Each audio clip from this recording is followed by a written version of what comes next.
And there we go. For some reason I need to reinstall the driver for my virtual cable. So as I was saying before I was yeah, no, I appreciate the compliment, my friend, much appreciated. I'm going through a bit of a I don't know if dilemma is the right word, but okay, that just clicked the wrong button. See, a lot of YouTubers recreate old content for the sake of appearing like they're doing new things, and keeping their content current, even though they don't change the information in any way at all. It's just basically re-recording the same content. ASMR channels are like horrendous for it, but it does rather seem to be the norm. And there's a lot of my, I don't want to say competitors because they're not competitors, but there's other Daz Studio YouTubers that are basically just recreating. And I don't want to be cynical and suggest that they're copying my content, because there's only so much you can talk about when it comes to Daz Studio. So, you know, but there's a lot of people remaking or making videos that I covered months, years ago or whatever. And they're not bad creators or anything like that by any stretch of the imagination. But if I want people to give me their watch time instead of somebody else, then obviously I need to come up with something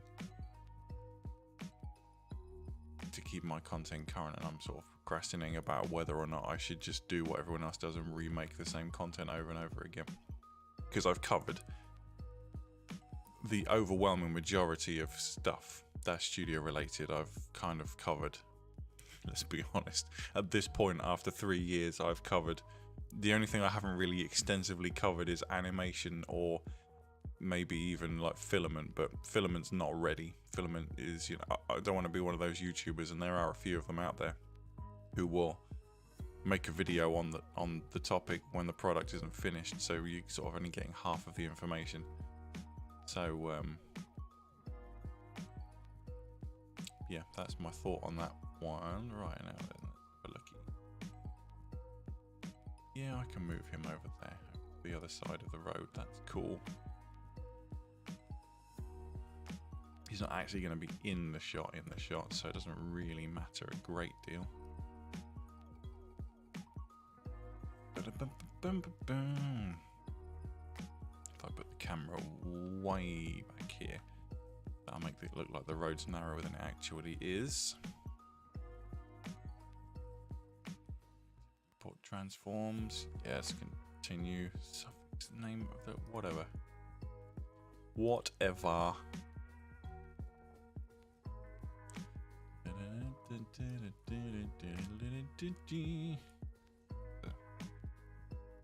Billboard in that building. Come here, come here. Go.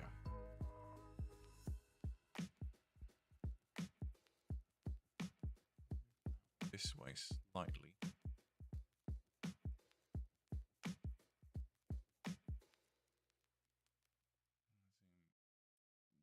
Way in.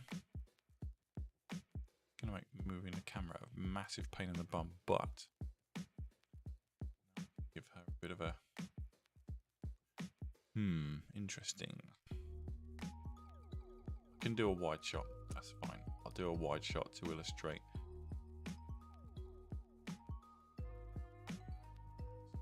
Do that, go back to perspective view.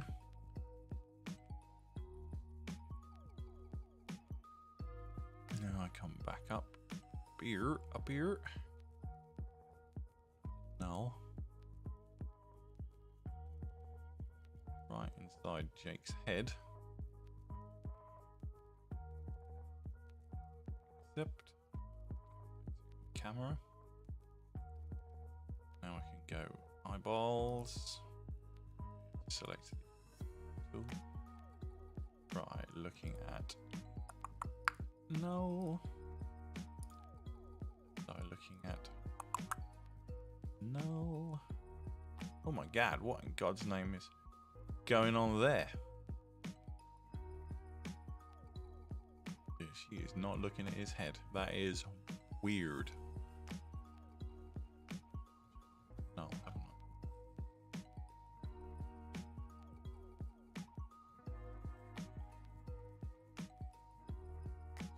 Perspective isn't playing silly buggers with me. Where is it? Should be inside. Ah, nah, that'll do it. Set the null in the wrong position. She's looking down at 0, Y, 0, Z, 0. Foolish man. Try that again. Options. Active viewport transforms. Accept. That one. Right, let's try that again. Egypt. How could I make a schoolboy error like that? Serious now. No wonder people are watching other YouTubers. God damn. But now we're talking.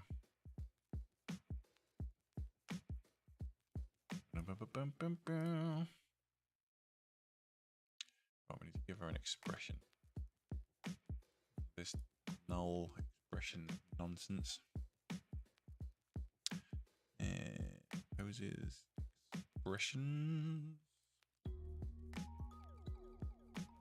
Right, so. Boom, boom, boom, boom, boom. I assume you can hear me now.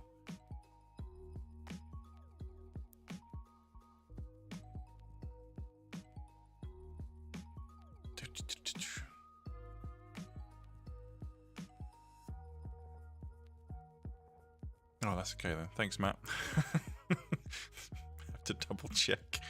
It's always a good professional way of starting a live stream without checking your microphone's working. It's a little low, okay. That I might be able to do something about.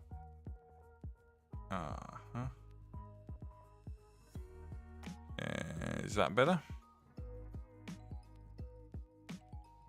Boom, boom, boom, boom, boom, boom.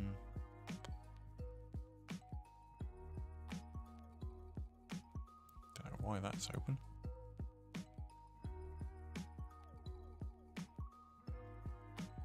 Oh my god. I've been recording on OBS for about 4 hours. I better go and delete that. That's gonna... Yep, 124 gig. Jesus. I can't even remember what I was recording. What did I start recording at? Freaking 7 o'clock this morning. God damn. Sure what's going on with the colours in my camera either. Right, let's have a look.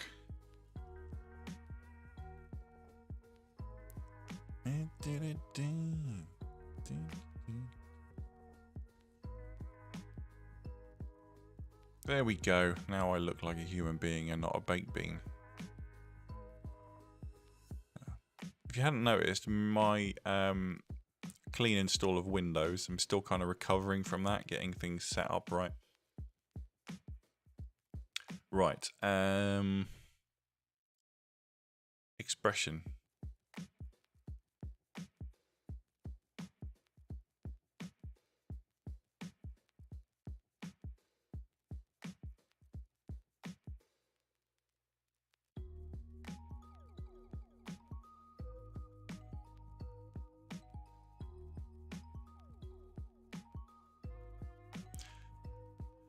Oh dear. There's always one, isn't there? That's fine. Go to the stream, I'll just bang you. No messing around.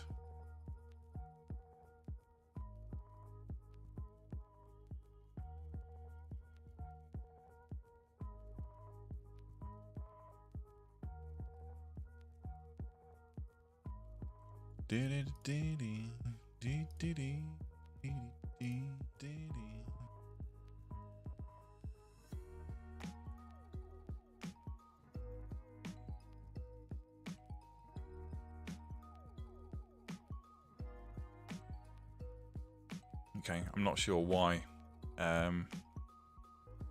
Streamlabs thought that was a link. Not a clue. Not a clue.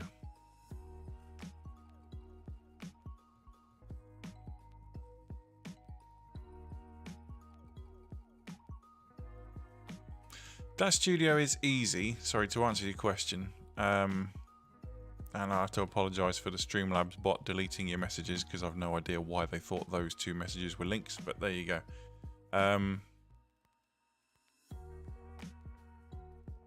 Daz Studio is easy, there's no doubt about it. It just, there's a little bit of... The thing is, with anything that's easy... Yeah, I know, I don't know why Streamlabs considered that a link. I'll have to look at that bot later on and find out what the settings are. The problem is with things that are easy is that it's just as easy to screw up as it is to do it well. If you look at the state of most of the visual novels that use Daz Studio to render the images in, it's getting better. There's a lot of channels like mine that are sort of teaching people how to use Daz Studio better, so the standard is going up. But that only works while there's people who are aware of these channels. That's why I'm always saying to people, share the links, promote the channel, because obviously we all want the standard of work to go up, and that's not going to happen if people don't watch these channels. You know, it's going to take... It took me 2 or 3 years to figure out how to use Daz in a reasonable fashion. Anyway, the point being is that as easy as it is to use, it's also means that a lot of people put less effort into actually making it work, making it look good. So it take it ahead a smidge. There we go, that's better. So yeah, it's the problem is Daz Studio is at risk of becoming obsolescent, because the functionality that it has is very entry level 3D.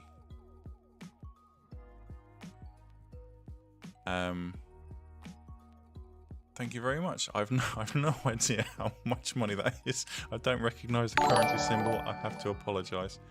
I've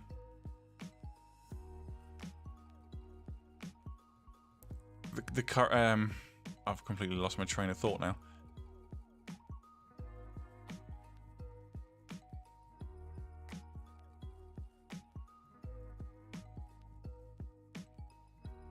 I'm glad you're finding the videos useful, my friend. That's you know the aim of the game. I just want people to be able to get, you know, more productive. Right, let's give this bitch an expression. Let's try this one. It might work, it might not. You never know. Only one way to find out is to go into video array mode and have a look. Ah, right, yeah, thanks, Matt. Yeah, Daz Studio is risking becoming obsolescent because the functionality is very entry level, and unfortunately, the software, the app itself, doesn't lend itself to more advanced functionality. So what they're trying to do is they're trying to shoehorn it in, like animation. Animation is very basic. They're getting better, but the point is that there's already software out there that is way ahead of them, you know, like way ahead, and they're never going to be able to catch up. It's a lot easier for people like Blender or Maya to put Daz Studio's functionality into their software than it is for Daz Studio or Daz Productions to try and cram Maya or Blender's functionality into their software, if you see where I'm going. What in God's name's going on with her hair? That is weird. And also the HDRI is very dark. His eyes, right, there's some weird stuff going on here, folks. We've got to fix this. Render settings.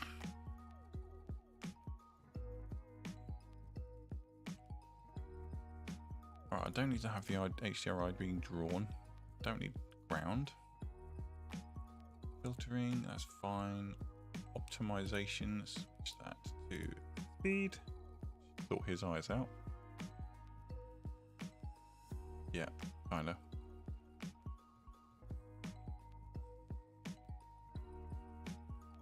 What?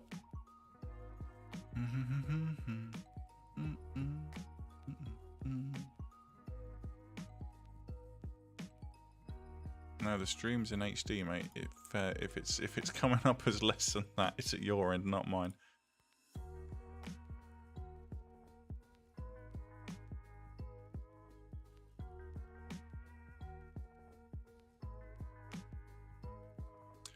Okay. Sort out her hair cap.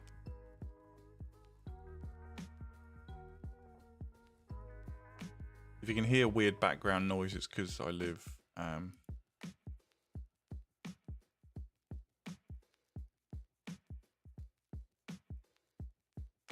well, exactly, Harold, exactly. That's literally their entire business model, and it's that fact isn't lost on me. But the point is that the content that the Daz Studio store has is no better than the likes of it. If Blender or Autodesk decided to go down that route and include that functionality, and it would be the amount of people that use Blender and Maya and 3ds Max way higher than Daz Studio. Like, my potential audience, I'm already at 20% of my potential audience, because there's probably only about 50,000 people that use Daz Studio, maybe a bit more, you know, but I'm basing that on outdated metrics perhaps. But the number of people that use Blender, millions. And I'm not saying that I want Daz Studio to go out of business or anything like that. That's not the case. I'm just saying that they risk becoming obsolete. I haven't had a chance to play with it, Akshay, sorry. I've not had a chance. I want to I've started playing with Unity again. I'm going to start doing more tutorials for that kind of thing. Realistically, even my Daz Studio video is only getting about 500 views average. And it's not a competition or anything like that, but I'm noticing that people are going elsewhere for the Daz Studio content, which means I'm doing something wrong potentially. So, what's going on here? Why is this taking so long to think? Like the texture shaded for a moment. Kick it back into having to rethink about it. So, you know, I'm trying to create content, but I do this for fun. I'm not really doing it for the financial. Well, it's a good job I'm not doing it for the money, because the money is shocking for the amount of hours that I put into making videos and stuff, and doing the streams once a week and stuff. So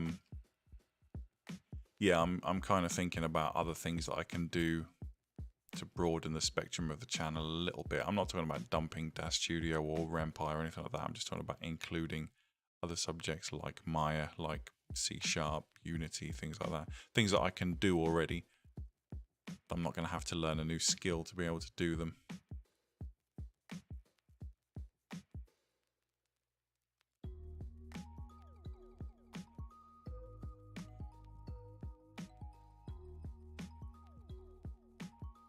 You think about it like this: if Blender and Daz Productions were to strike up some kind of licensing arrangement where Daz Studio's content could be used in Blender, both parties would benefit hugely. Well, Daz Studio would benefit more, but both parties would still benefit. So it's not beyond the realm of comprehension, I think, or not comprehension. It's not beyond the imagination that they could strike up some kind of bargain that would allow that to happen. I mean, there's already the excuse me, there's already the Daz Studio Blender bridge, which technically allows you to port your characters across, and that works hugely to Daz's benefit, because it means that the people who use Blender, the millions of people who use Blender, can use Daz Studio characters. The only difference is that in Blender currently, that I'm aware of, the functionality to apply custom morphs and things like that, it's about editing the geometry rather than applying the morphs, which is something that I think if Blender did add that, it'd be boom, it'd be amazing.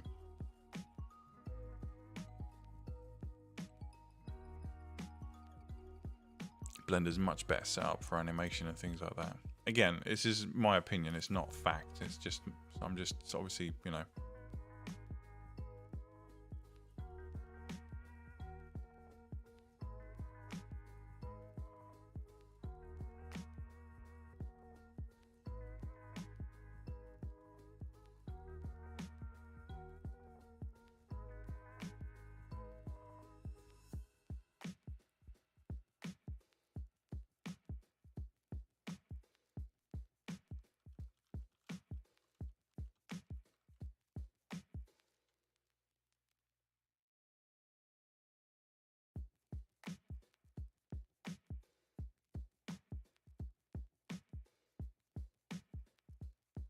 Definitely.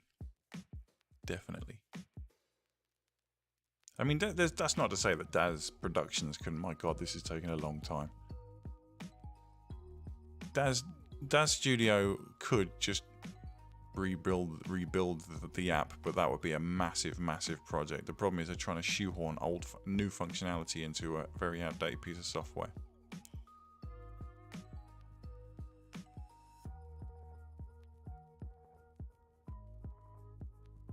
Yeah, there's so many scripts out there, but again, that's the problem.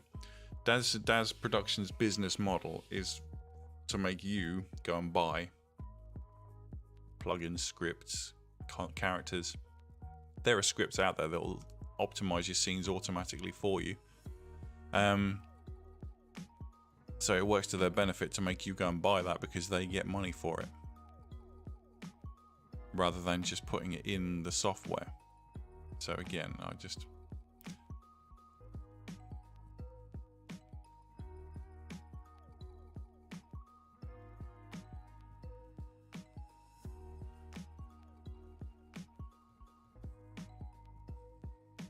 it's like the script, that make the characters look at each other.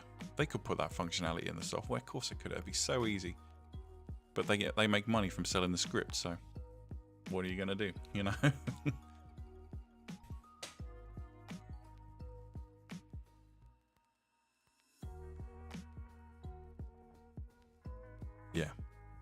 Yeah, definitely. It was only ever intended to be an entry-level rendering engine. The advanced stuff that we use it for now, or rather, that's not right, I'm not doing anything advanced, I'm just, trying to do as much in render so I don't have to do as much in post. But let's say that the once you start using it for more advanced scenes, you're pretty much at you're getting as much out of Daz Studio as you're ever going to get. I know that there's people out there who spend a lot of time trying to force the animation and stuff, but I think if they did that, they'd lose a lot of business. Rafid, I think, just my opinion, but I think that the fact that it's free is one of the major reasons why people still use it. Jesus, this is taking forever. What is going on? The render settings.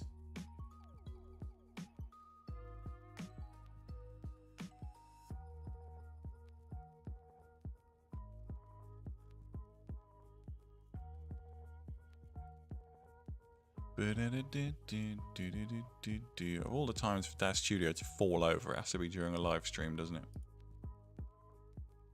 Scene. Brilliant. Right, I think I'm going to have to... Speaking of optimizing, I think I'm going to have to do that with this scene. Shouldn't be too much of a problem, to be honest.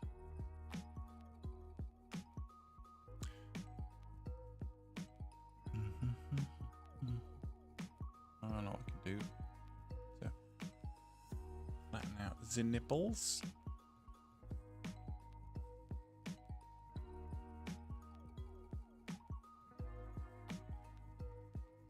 No, apparently I can't. No, I don't tend to spend any time on Discord, to be honest. It's not like I've got a problem with it or anything like that, but I'm just too busy. I've got to run 3 YouTube channels, and I've got a real full-time job, and I'm trying to develop my own games. Just don't have the time. Don't have the time. That's why the YouTube channels are catching up on me. I just haven't had the time to dedicate as much time to doing this as possible. Need to spend more time focusing on it, really.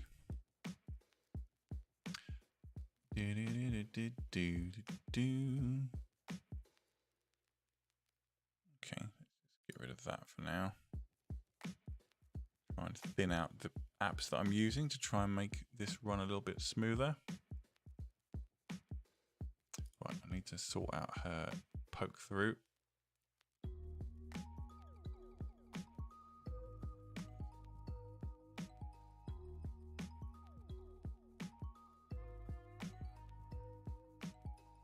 should do that.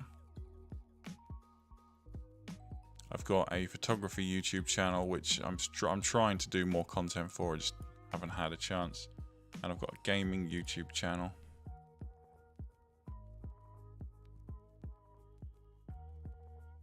Again, struggling to find the time to do it at the moment with real life work and everything. It's kind of busy, so don't take any of this as me complaining. I'm not complaining about my life by any stretch of the imagination.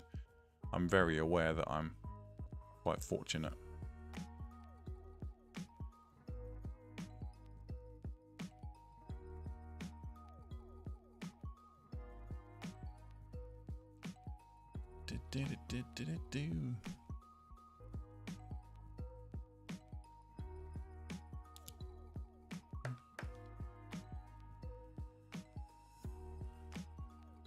Right, let's stick this in NVIDIA IRA mode now and see what happens. It's either going to do something or it ain't.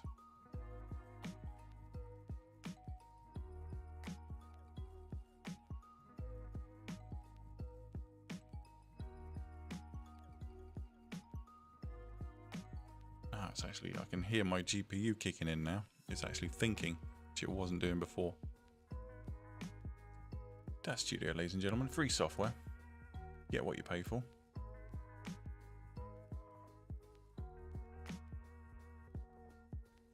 Whee, that's what we were after.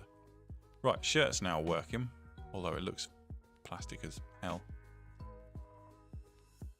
Hair is still poking through. Let's go to that. Let's increase that size to 2%. That's going to kind of look weird, but no, it's still doing it. What the actual... Oh, right, that's because I'm looking at the wrong property. Right, head size. Idiot. What an idiot. I am having a bad day. Okay.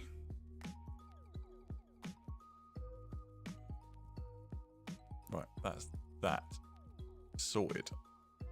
Go back to texture shaded mode and come out of the camera. My God. Right, let's select our camera and apply. Depth of field, focal distance, gonna be freaking massive. The camera is bloody miles away. There it is.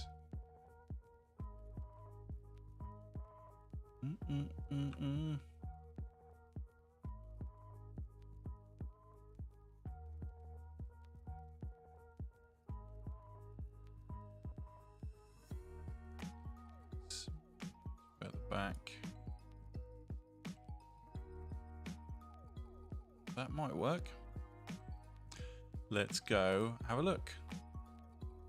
Oh, right, yeah. Before I even think about doing that, I need to sort out this HDRI. It's nowhere near bright enough. It's too dark. Try going like 10 times brighter and then edging it back from there.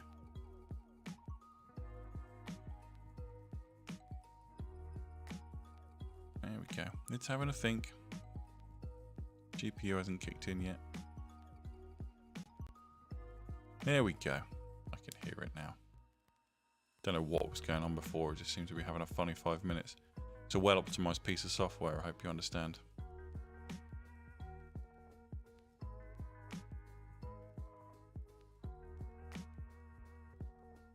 Right, okay. Well, that's certainly brighter.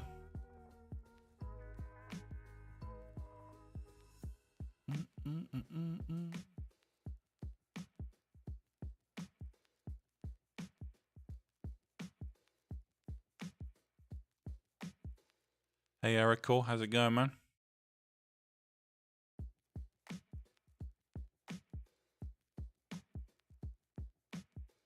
Right, next thing is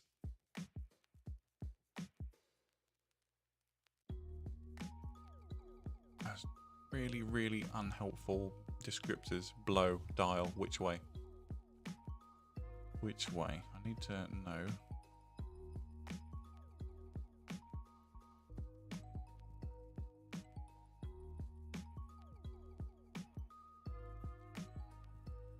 Alright, back to texture shaded then.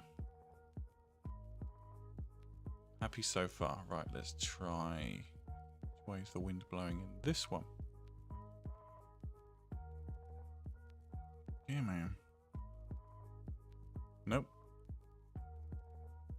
Nope.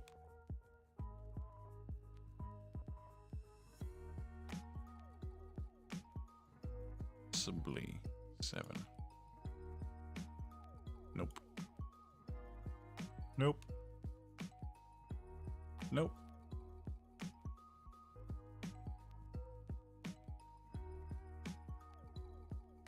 There we go, that's what we're after. Gravity works, my friends. So I've had a couple more submissions for render review. Am I actually in shot? I realise I'm leaning over to one side. No, I am in shot. The wind called gravity, yeah, absolutely. Had a couple more render review submissions, looking okay. It's interesting. There's not been any bad ones, you know. There's some that are clearly from people who've not used Daz Studio for a very long time and they're keen to get feedback. But it's interesting the kind of things that people try and sneak past. Like there's a scene, there's one that someone sent me where a female character is sitting between a male character's legs, quite clearly about to provide a service to said individual. So for whatever reason, the person submitting it thought I wasn't going to notice. It's only available to patrons at the moment. Well, depending on which game you're talking about.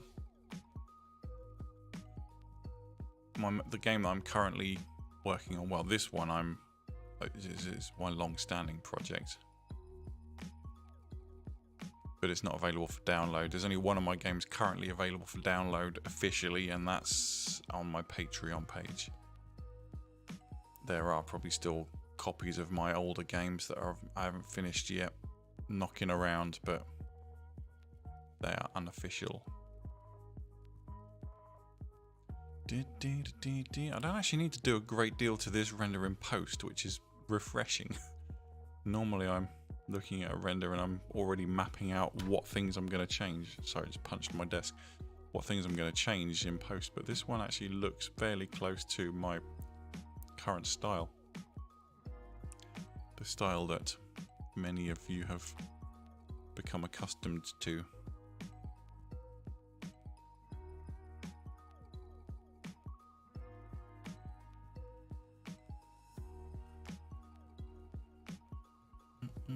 They're pointing straight at the character.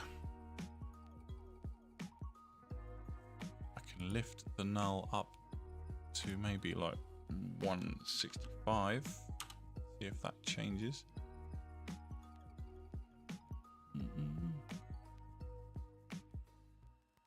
She's eyeing the jugular. There you go. Well, the null is right in the middle of his heat now.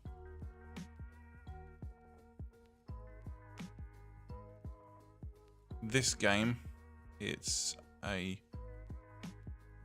life sim, I suppose, is the best way of describing it.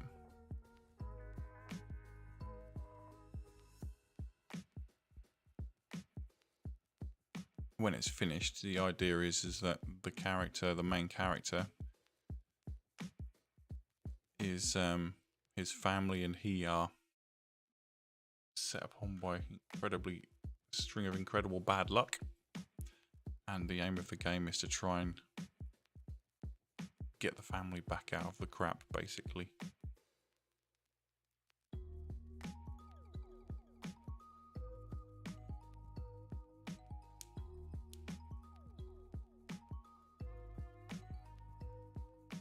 It's going to take a very long time for me to finish developing this particular game, the one that this render is for.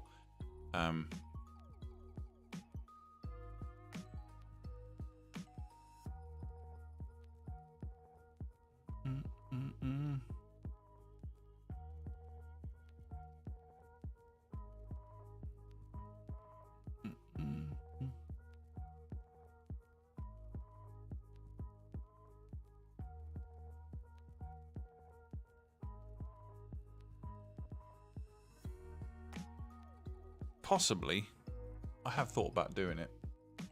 It's a lot of work. I've got quite a lot of irons in the fire already, and this is why the YouTube channel has been suffering a little bit lately. Because I've got so many things going on. I want to finish one game before I start another one. From now on, I need to just focus on one title. The problem is I'm like a lot of people. I'm like, oh, ideas all over the place. And when I first started my first game, all of my ideas would try and get crammed into that. And I realised very quickly you couldn't do that. Hence why it became a bit of a coding nightmare, which is why I'm remaking it.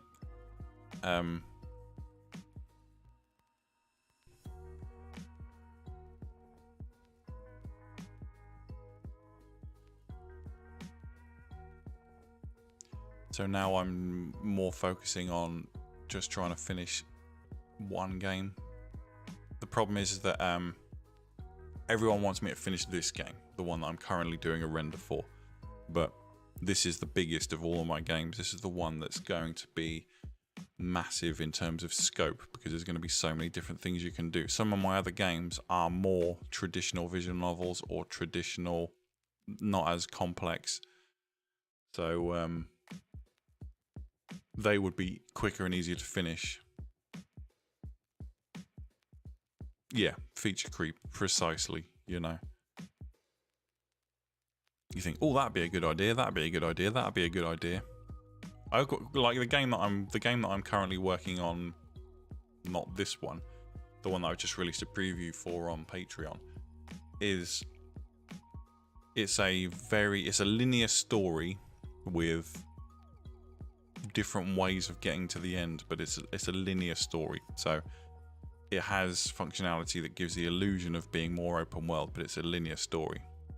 But you can do different things. So, like, say you're in a situation where you've got to progress onto the next part of the storyline, there's different things that you can take in various different parts. So it kind of gives you the illusion of the user's actions don't guide the story. That it's a more traditional visual novel. It's just a novel way of playing through it. But I've already got in my head precisely what functionality there's going to be in there, and all that functionality is now included in the preview version, like in a user gallery. It has unlockable images and things like that. So what the preview version is basically it is an alpha test, because I want to see how it plays, if anyone comes across any bugs or whatever. But I've already kind of bug tested the engine pretty hard anyway.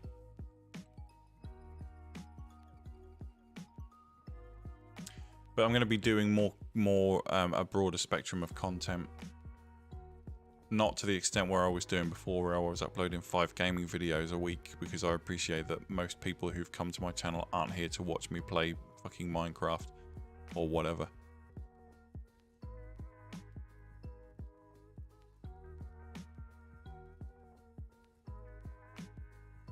Depends on the format. The thing with a life sim is that it needs to play everything. This is going to sound like I'm quoting Dirk Gently here, but everything is connected. So one of the things that pisses me off most about a game that's supposedly open world is, like, if you go to speak to an NPC, like let's just say you buy an NPC a cat, right? And that NPC is really happy, they keep the cat and all that sort of thing. And then part of a different storyline includes that character as well, and you go and speak to that character and all they do is complain about how they haven't got a cat. It's like, you know, there's no interconnectivity between one story arc and another. That kind of thing irritates me. So with live sims, you have to be really careful about that kind of thing, because it's all about immersion. You know, you need your character, you need your player to feel immersed in the game, because in a live sim, a lot of the time there's not a great deal happening. There's a lot of wandering around aimlessly, exploring, interacting with NPCs, trying to find plot points, you know, trying to find more exposition and tips and all that sort of thing. So yeah, it's really that's the problem with with coding that kind of thing is there's so much interconnectivity, there's a lot of dependencies, and it's very easy to lose track of where everything is because it becomes a massive sort of spider's web.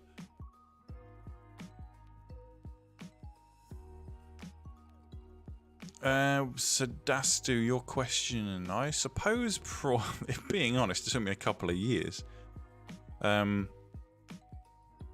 Because when I first started using Daz Studio, I learned to use Daz Studio specifically to create a visual novel because I could already code. So I had to learn how to do Daz Studio, and I wasn't very good at working with 3D. So a lot of my content that I was putting out there, the renders weren't very good. So the code was fine, but the visual stuff wasn't so good. So but the problem is, because I was spending so much time trying to, like you said, with feature creep,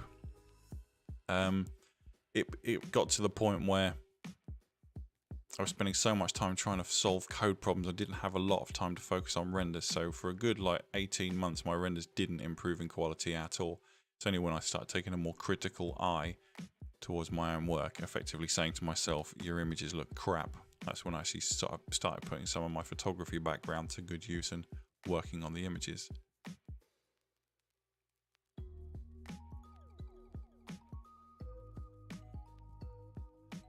Harold, your question. RenPy is probably one of my favorites due to its simplicity. It's just a Python module. If you don't know how to use Python, it doesn't matter because you can still put together an image-based story, and then you can do more advanced functionality in RenPy if you want to. Unity is a bit heavy-handed for a 2D image-based story game, to be honest.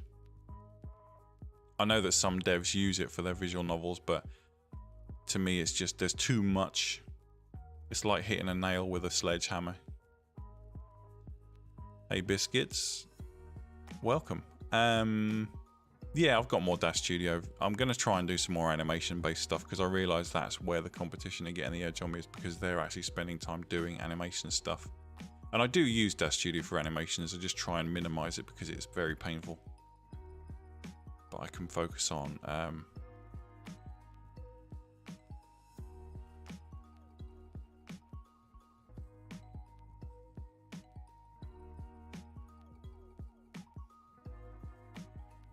I'm trying to focus on the things that my unique brand is, that I'm a former photographer, and applying a lot of my previous experience into creating my renders is kind of my thing. I know that there's a lot of other Daz Studio channels, so there's a few other Daz Studio channels out there that are starting to catch up on me purely because they're working on things like animation and stuff.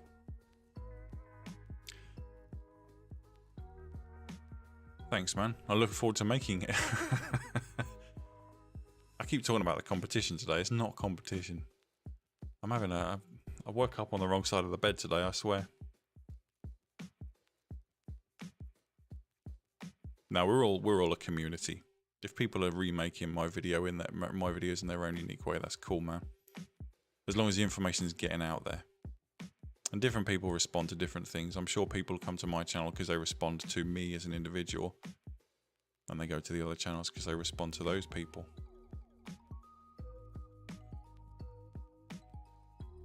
I'll get over it, I'm sure, with a bit of counselling.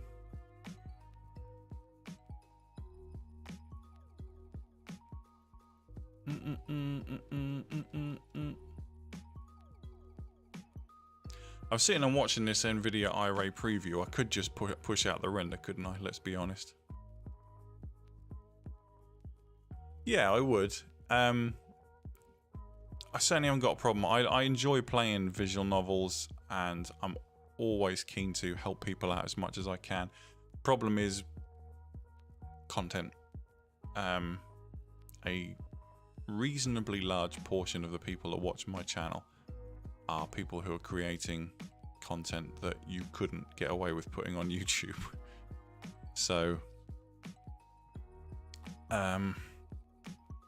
perhaps on another platform, maybe if like I have got like Picato .tv account and things like that. I could do live streams on there.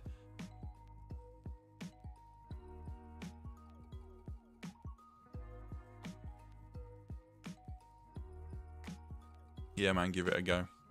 It's worth. You know, so I certainly couldn't do like a video of me playing somebody else's game on a live stream, because you just don't know what's around the corner. You might be sat there thinking, oh, this is all very wholesome and friendly, and they see, you know, you got a freaking massive great hard on in the middle of the screen, you know.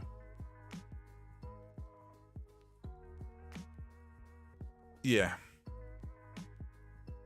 So yeah, live streaming me playing a game is definitely out of the question. Doing a video on it, I could probably get away with, but again, there's only certain things you can really talk about on YouTube, and every time I talk about adult content, my analytics take a massive hit, because they just do not respond well to, advertisers don't respond well to.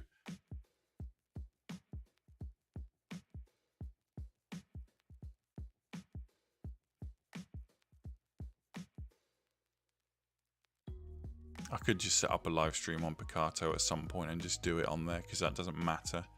But obviously there's limitations in other places. Hey Swati, how you doing, my friend? I'm glad you found them useful, man.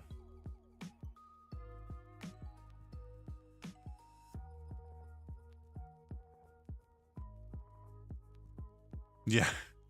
Just looking at dialogue. Might as well be reading an actual novel.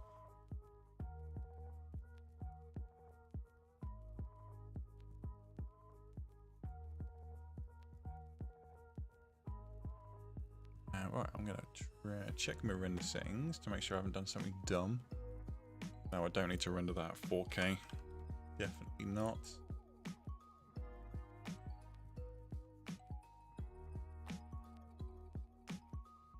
Things might slow down for a second.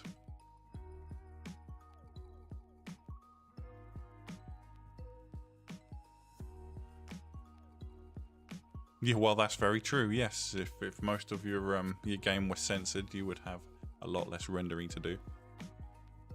A lot of placeholder images. I better check to make sure this doesn't go into. I have turned CPU fallback off. That doesn't mean it's not going to happen. This is Daz Studio we're talking about. It's rendering. It's rendering. See how that comes out.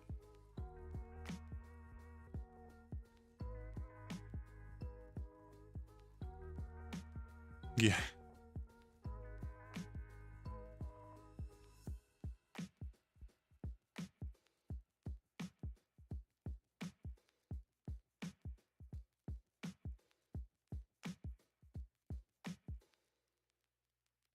I think my biggest problem is buying. Like, I've got the Discord. Everyone was complaining that I didn't have a Discord, so I've reopened the Discord, and there's like 2 people on it. It's like, what was the point in that?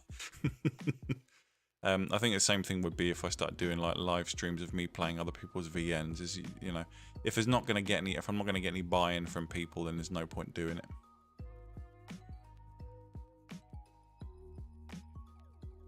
Yeah, absolutely.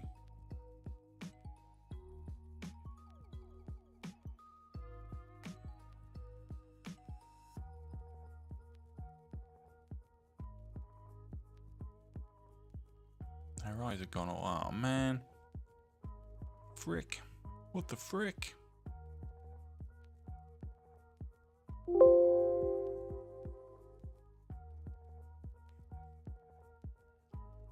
Gone all weird. Filter in. Fine.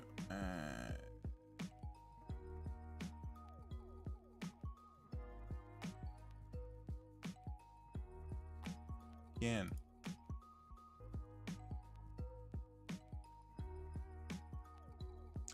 That's the plan, my friend. That is the plan. I've done a preview version for like my patrons to play, have a go of, and see if there's anything that they can fix, or anything that they're broken. But the plan is that once it's finished, I'll sell it on. on Steam. I won't be doing what other people do, where they try and have their cake and eat it. I know that my comment the other day didn't necessarily go down very well with certain people, but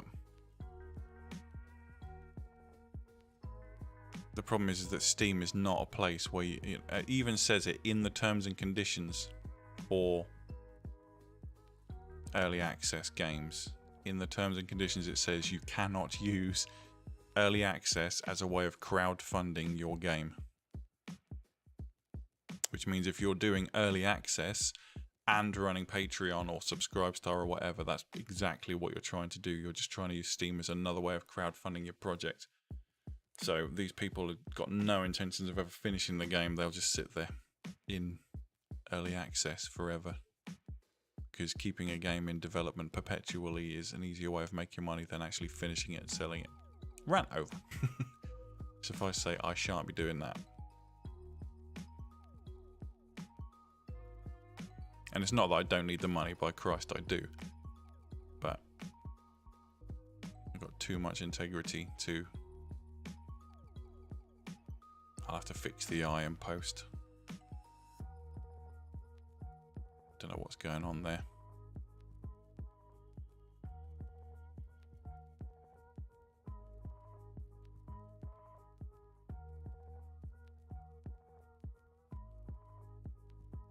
If you're just doing the Patreon / Subscribestar business model, then that's cool. You know, do what you got to do. But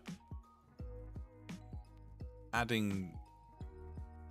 See, there's people who are complaining in the comments about some of these developers' games because they're buying the game in early access and then instantly being coerced to also go and sign up, you know, pay a subscription for Subscribestar or Patreon, and it's like, whoa, whoa, whoa, no, no, no.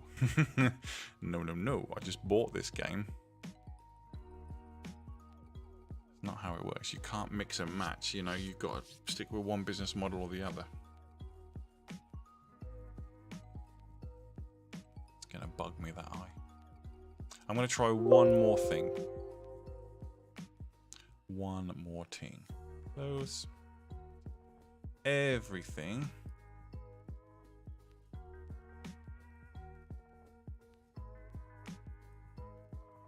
Gonna be put into a group. Yep, whatever. That group's gonna be parented to here. She is going to be set to 0.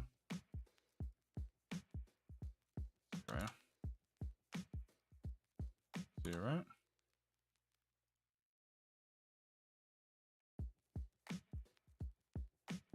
And let's try again.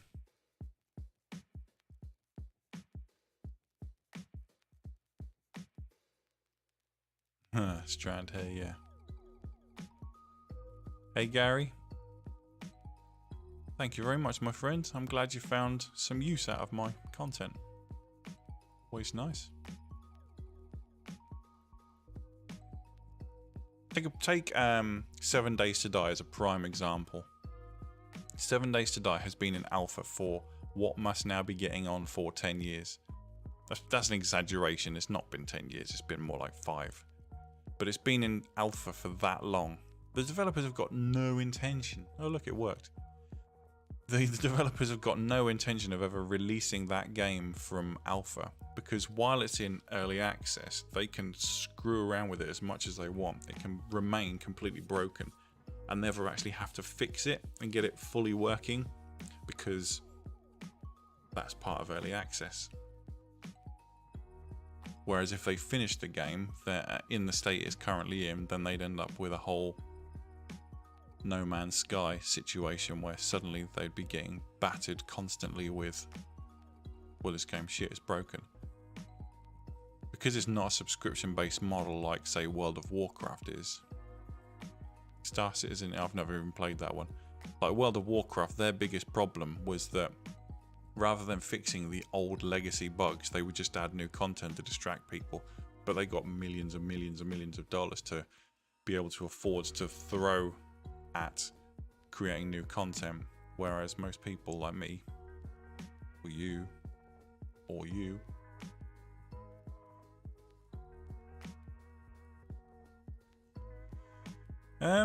Well, the game that I'm working on at the moment, not this one, but the other one, isn't going to need one. It's got some nudity in it, but there's no like massively world breaking. You know, no one's gonna have a stroke when they see the content because it's a lot more subtle. I don't know why I'm looking at the chat there. I'm actually talking to you up there, but the chat's down there, so.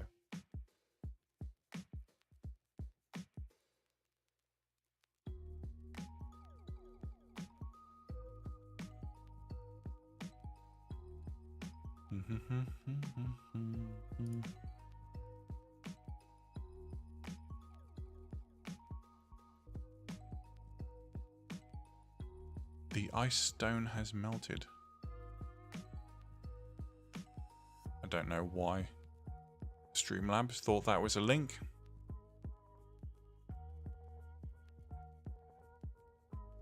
Oh, spamming caps. Sorry, that's why you got picked up on. Ah.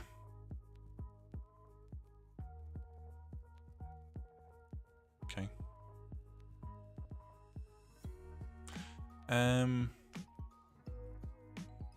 What was I in the process of saying? Oh, right, yeah. Yeah, I probably won't need to.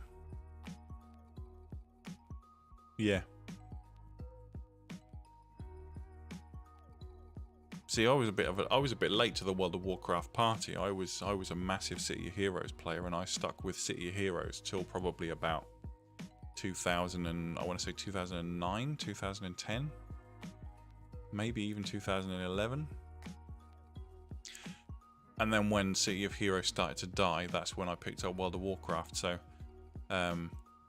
there were already hugely established players on the World of Warcraft servers that already had stupid amounts of gold and gear and all that sort of thing. So, and because I'm quite an independent person. I don't like being told what to do by random strangers, which you might have picked up on. You might have picked up on that from some of my responses to some of the comments on my videos. So like joining a guild never really suited me because some random stranger, some 12-year-old kid from halfway around the world telling me when I've got to log on and what I've got to do. Just, yeah, no, sorry. And then they started, like, guilds started putting up their own websites, didn't they? They were like, oh yeah, you've got to apply to join our guild online. I was like, fuck off. You either want me in your guild or you don't. So, yeah, I wasn't a good guild member. Well, the thing is, when I did join a guild, you know, so that I could go and do raids, I was perfectly good. You know, I would help other people out. I would go and do the raids when they were doing them. Because I was... Back then, I could afford to be online a lot more. So the chances are I was probably going to be online when the guild needed me anyway. So when I was actually in a guild, it was fine. But yeah, as I say, I just... It got to the stage where I just found that I was more productive when I was on my own. But as anyone who plays World of Warcraft will know, you're not... If you're not in a guild, you basically got no chance. You can pick up groups for raids and things like that, but you've got probably about a 30% chance of success. The rest of the time you just waste your raid pass for the week.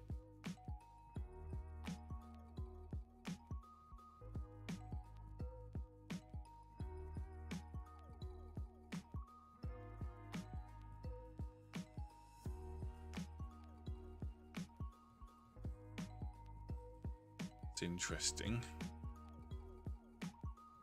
Oh, it's because I've turned off drawing the blooming. That's fine. I can live with that. I can put something.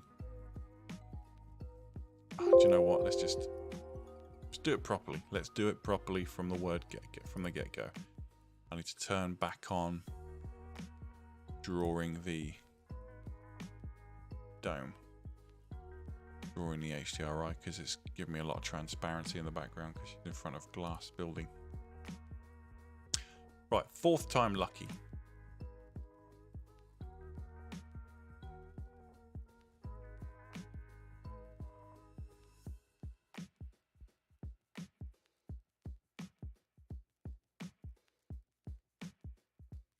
Yeah, I've got a love-hate relationship with 7 Days to Die. I have pumped so many hours into that game. The problem is if they keep resetting things or fixing things, so you'll spend literally weeks of time building a base, and then they'll go and change the physics so your entire base collapses. Yeah, that looks better. No silly crisscross pattern there now.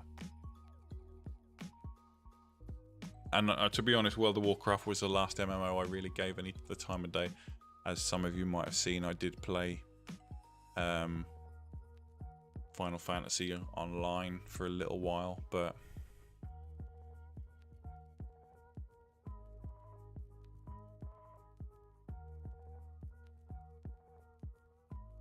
just I couldn't get on with it. I think World of Warcraft sort of broke MMOs for me. I think it just dealing with the how buggy it was and all that sort of thing for as long as most people have done. And they started going really downhill. Like Wrath of the Lich King was the last expansion I actually enjoyed. I left after that. I never played on Cataclysm.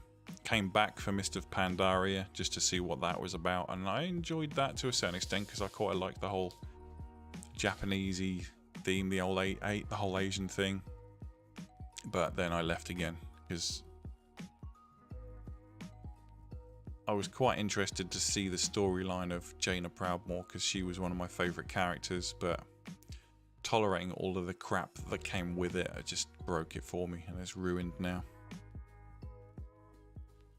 Yeah, funnily enough, I bought a lifetime pass for STO when it first came out, thinking it was going to be amazing, but then realised it was crap. So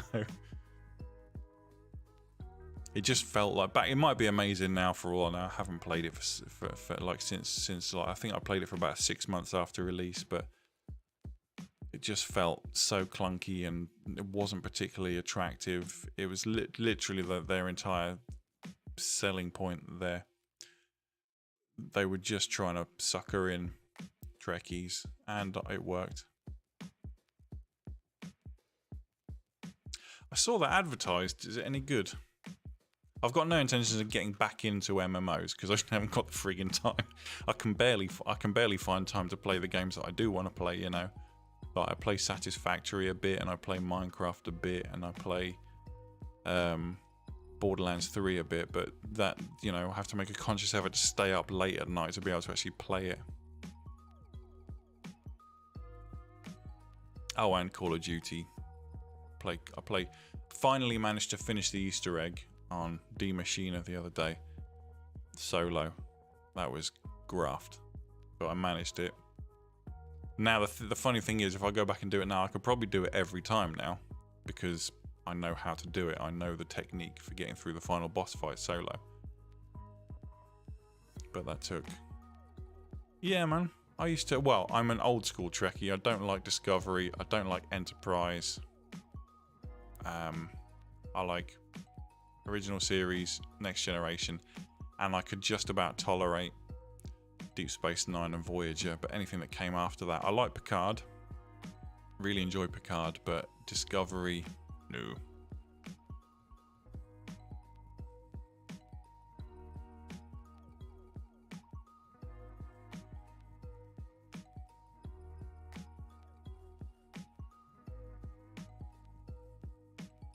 Oh god, that's pretty bad. See, that's the problem I had with Conan.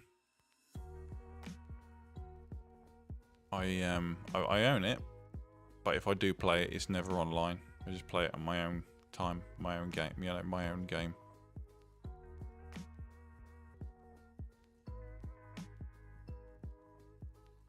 I really want to see the City of Heroes community come back because it was such a good community. Like, there were some really amazing people that played it.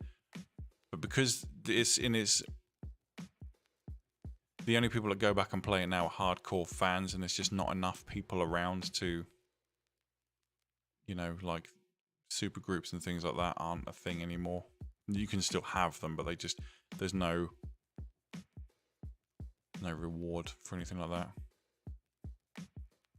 Conan, Age of Conan, the survival game, not the big MMO that was.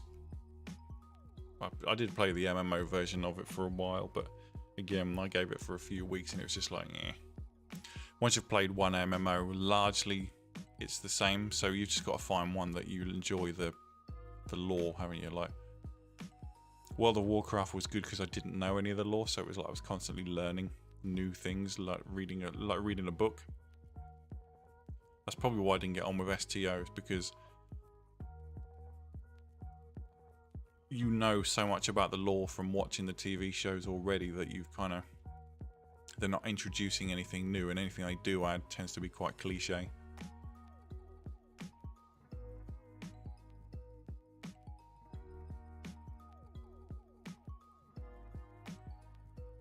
In my humble opinion. Sorry, Conan on the PC. Age of Conan on the PC. But I say I've got it, but I just hardly ever play it.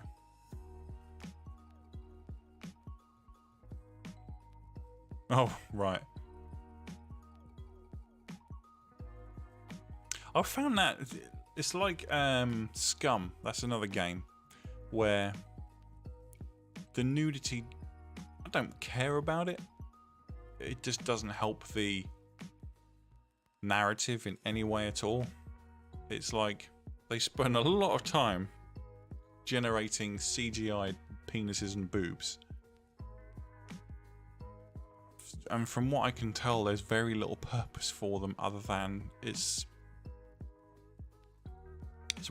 one of those weird things, you know?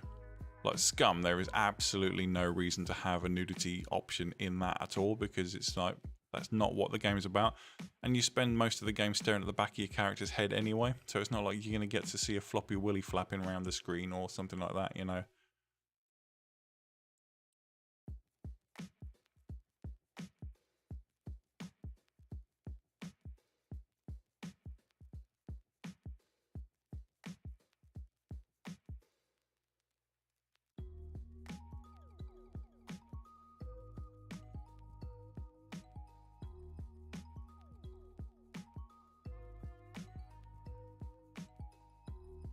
I think this render's going to be a long one. Yeah.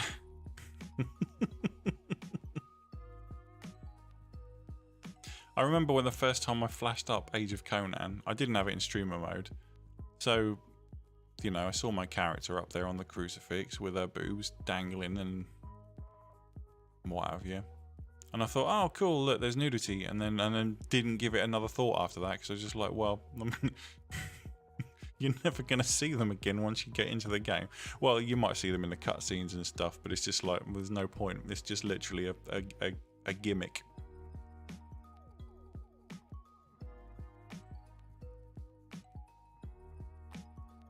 I remember playing The Witcher 2, and obviously the opening cutscene, there's boobs in that, and there's boobs in other cutscenes throughout the game and stuff. And again, I feel like that's kind of part of the narrative of that universe, because he's a bit of a player, or Geralt.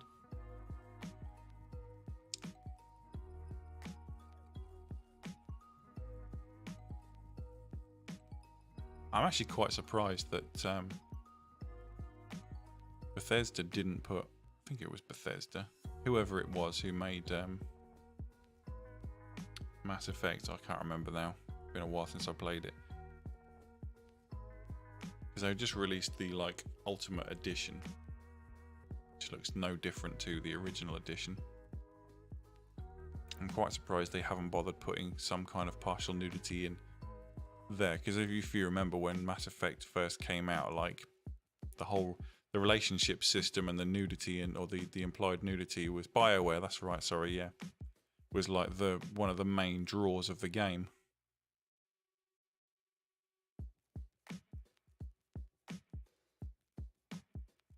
Yeah, that's probably why there's no nudity in it, because it's published by EA.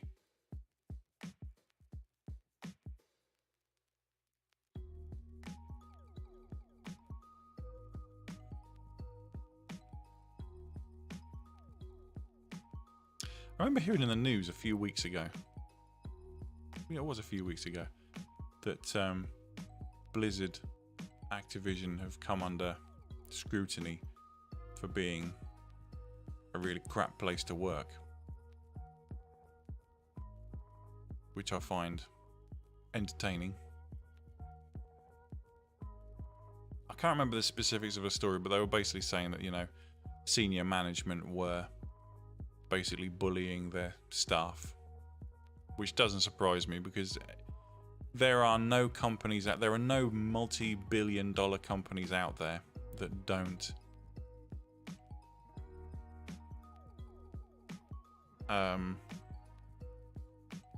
that don't treat their staffs like crap, because it's how they make money. Streamlabs. I can only apologise to everyone for the Streamlabs bot. I'm not sure side boob really counts as foul language.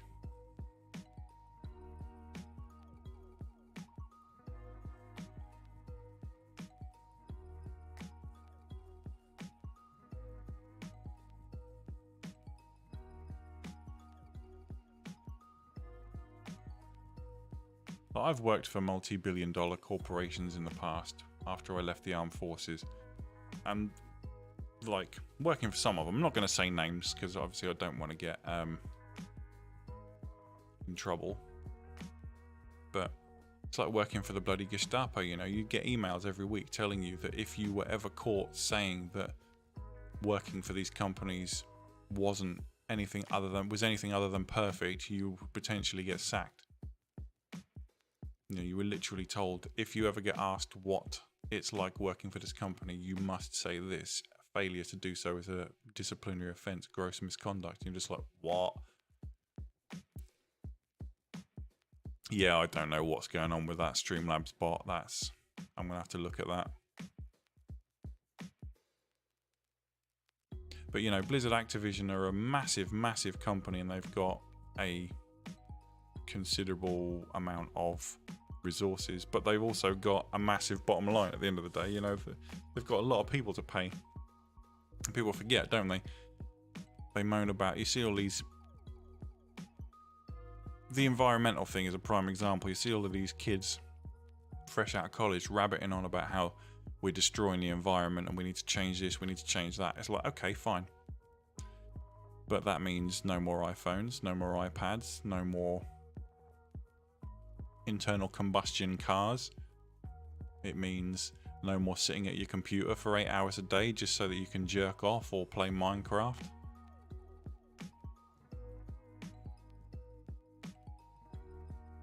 Means, you know, and the governments of each country have got a responsibility primarily to the citizens of that country not to bankrupt the frigging country. So it's not just a case of everyone stopping using certain things. The snowflake generation. Oh, my boss said something a little bit mean to me. I feel like I've been... Oh, fucking hell.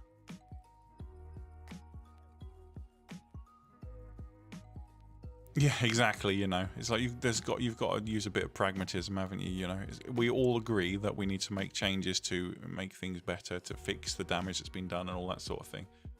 I think even climate change deniers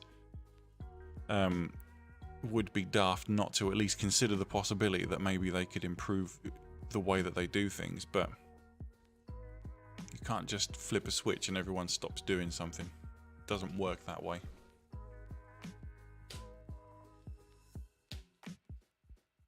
I don't hate Androids.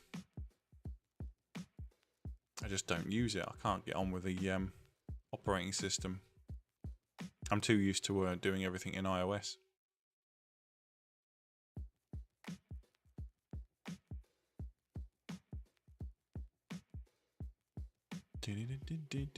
What a mixed bag of conversation we've had today. Or no, more importantly, what a mixed bag of rants I've gone off on today. I do apologise. As I say, I think I got out of bed on the wrong side this morning.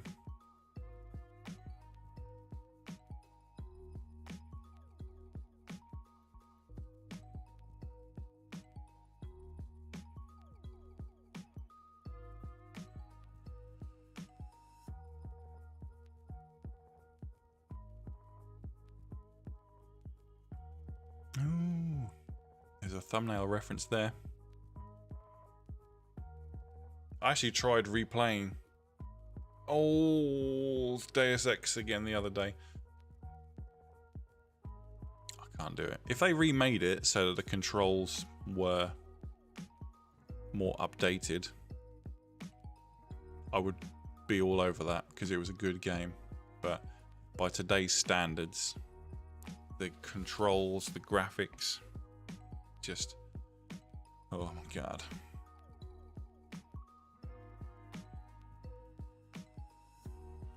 I have played the more recent Deus Ex games, obviously, and I enjoyed them mostly. Kind of lost the story a little bit.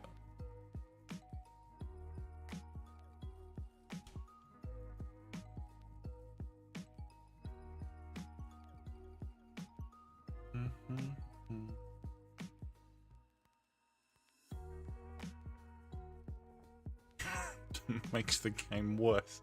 Of course, why wouldn't I want to do that?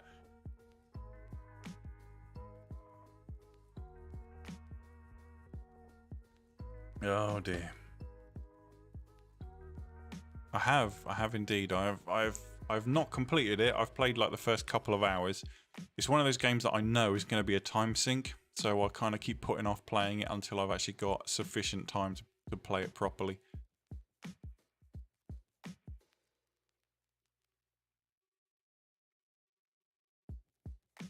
I've been finding myself doing that a lot now because I record me playing certain games for YouTube. When I start playing a game, I tend to find myself like thinking about the game in 20-minute intervals. Like I play Minecraft and right, how much, you know, it's a little bit distracting. I don't want to say it spoils me playing the game, but I'm not concentrating on the game. I'm thinking about. It's become habit for me thinking about the game playing 20-minute intervals now, which is kind of frustrating because, like Satisfactory, you could play for literally 4 or 5 hours and not achieve anything that someone would find interesting to watch. Well, they do a little bit, Biscuits. It has to be said. No, I've got to stop doing it. This is not the platform to be ranting about trivialities. There's so much weird crap going on in the world these days. What was I talking about? Right, yeah, so we were saying about Blizzard. Yeah, I'm kind of... Yeah, the point of no return in games is always a bit twitchy. Because you kind of like, you see people playing online, don't you? You see people playing on like YouTube or whatever. And they've got the perfect playthrough somehow without even apparently trying.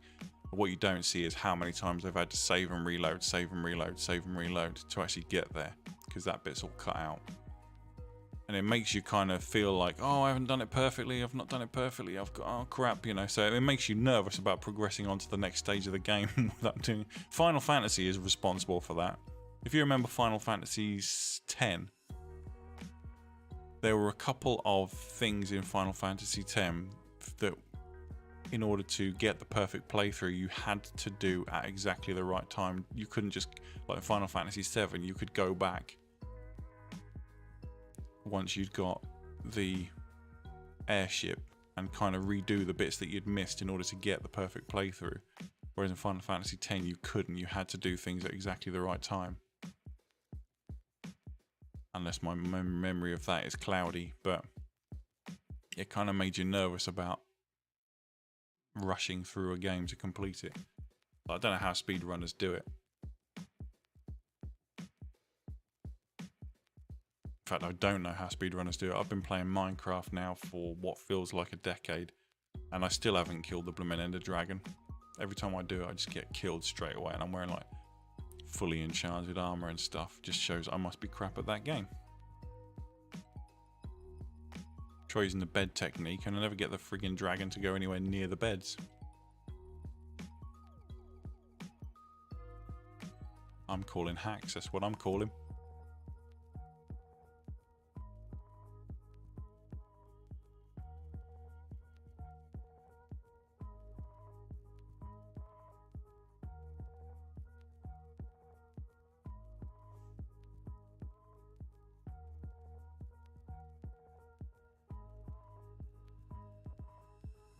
I found the same with the likes of Skyrim and Oblivion.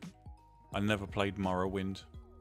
I own it, I just never played it all the way through because I bought it retrospectively with the intention of playing it, and then you get in there and you're just like, wow, okay, this game is ugly. You know, you've got Minecraft characters effectively in that game with low-res scans of someone's face plastered on the front, and you're just like, I don't think I'm going to be able to play this for very long. Oblivion was better. Looking forward to Sky Oblivion when that eventually comes out, if it ever makes it past development. Which one? All of them, I suppose, is probably a more relevant question. Yes, I know roughly. I've got a framework in my mind of how my linear games are going to end. The non-linear game, that's really up to the player. There will be an ending of some sort at the end of each potential branch, but yeah, that's why it's going to take so long to develop, I think.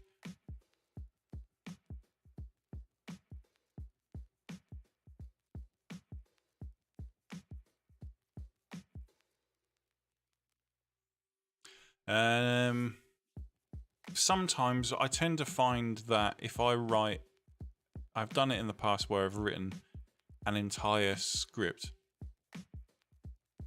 Take care, Biscuit. Speak to you soon, man. What I tend to find is that if I write an entire sort of script, I end up changing it because I have another idea. Like, you know, halfway through development, I go, ooh, I could add that. Or, ooh, I could change that. And that kind of snowballs. So I tend to write a rough outline of what's going to happen. But I don't bother writing lengthy, in-depth scripts because it's easier to change a framework than it is to change an entire script, you know.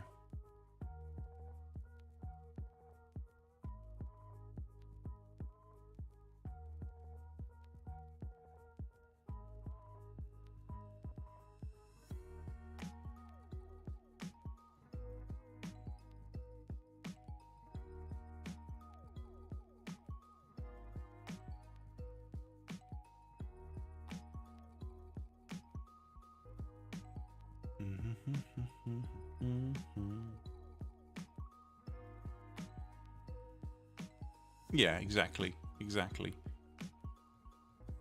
decide on the major events. Hey, Paul Heynan, welcome.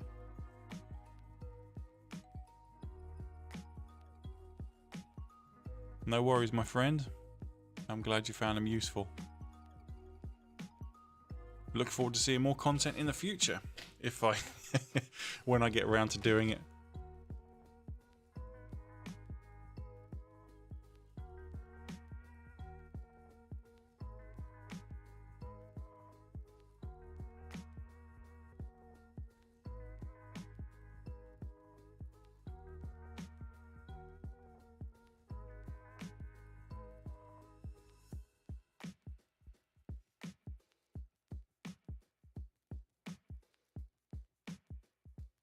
Yeah, I tend to let scenes write themselves organically.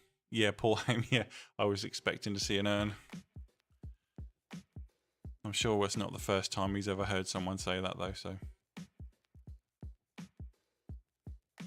Yes, mate, yeah, got quite a lot of videos at this point. I'm actually now at the point where I'm, apart from animation and filament,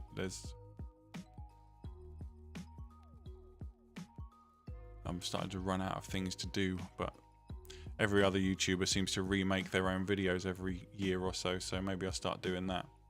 I have thought about doing a whole new, completely beginner-based Daz series. Just like taking it right back to basics, stripping all of the extra stuff that I do instinctively and just talk about the absolute basics. There's people out there who've only been doing this for like 4 or 5 months that have already got half as many subscribers as I have, and all they're doing is focusing on the absolute like newbie stuff. So I'd be daft not to at least try and capitalize on that audience a little bit.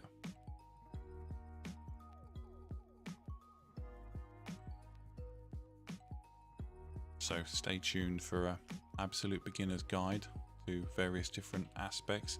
I get the amount of people, because I do come fairly close to the top of a lot of Daz Studio. If you search for Daz Studio on YouTube, I will be either at the top or very close to it on most subjects. But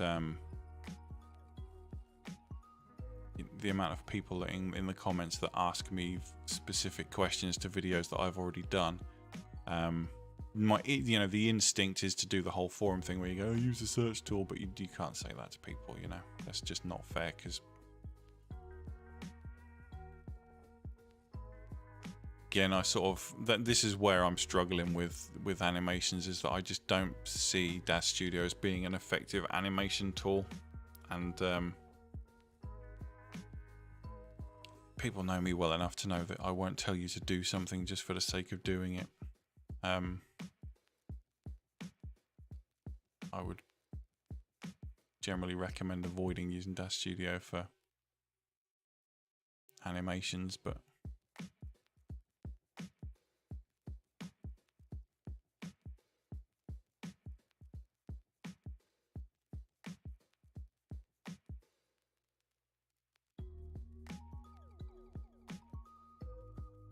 I just don't have the time to watch other content creators. I'm aware of WP Guru and his tutorials. I know that he's certainly got more subscribers than I have, but he does more things, doesn't he? He doesn't just talk about Daz Studio. Whereas at the moment, my audience is basically Daz and Ren'Py people.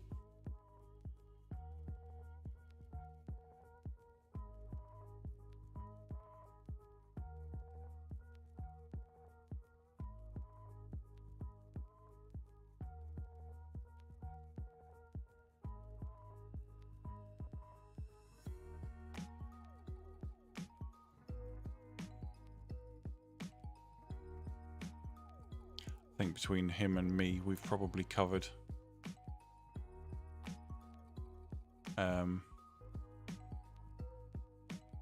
pretty much got Daz Studio covered, to be honest, but there's other channels out there.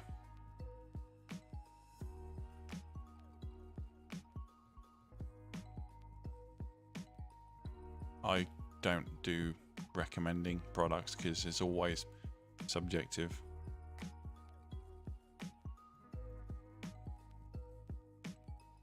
What I don't do, I've had offers from people who, from creators who want me to promote their stuff. Freaking Reddit. Don't know why I'm getting Reddit notifications all of a sudden. I've had offers from content creators, from published artists and stuff who want me to promote their products and things, but I'm just like, no, I can't do that. I won't do product reviews, I won't do product placement or anything like that. Not for Daz Studio. If Raid Shadow Legends want to pay me thousands of dollars to promote their game, then I'll do it, because that's something different. But nah,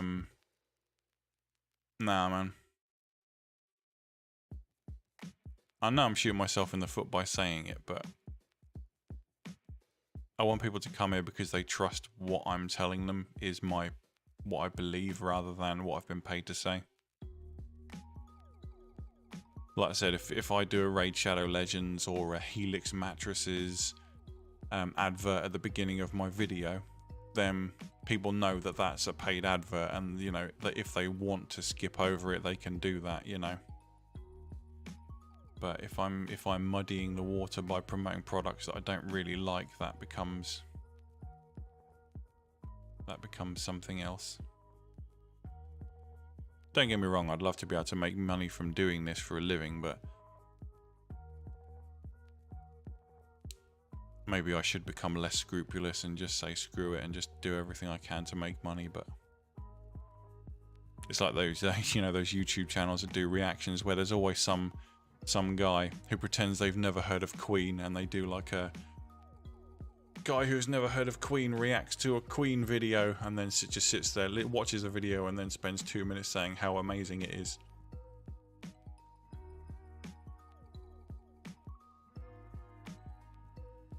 And then they get like 10,000, 100,000 subscribers in 2 weeks from all Queen fans who spam the comments recommending other Queen songs that you should listen to, and the guy has heard it all before, obviously, but people get suckered in by that crap. Maybe I should do it. Game developer who lives in dungeon listens to Queen for the first time.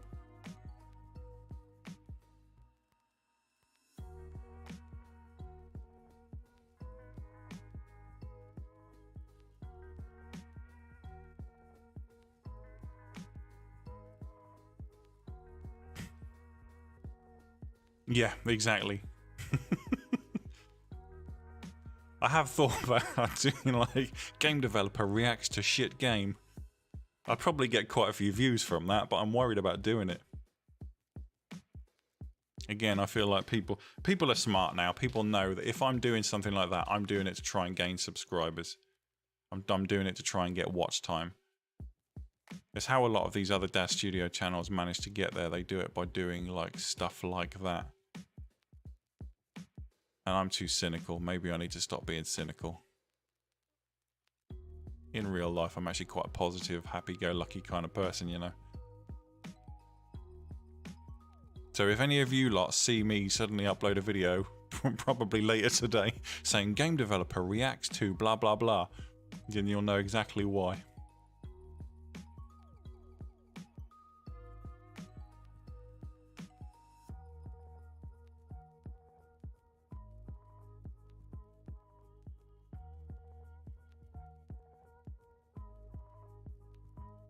Suffice to say that if I was actually making enough revenue from YouTube that I could earn a living from it, then I would be able to spend all my time doing YouTube, as opposed to sort of the free time I have to do it in at the moment.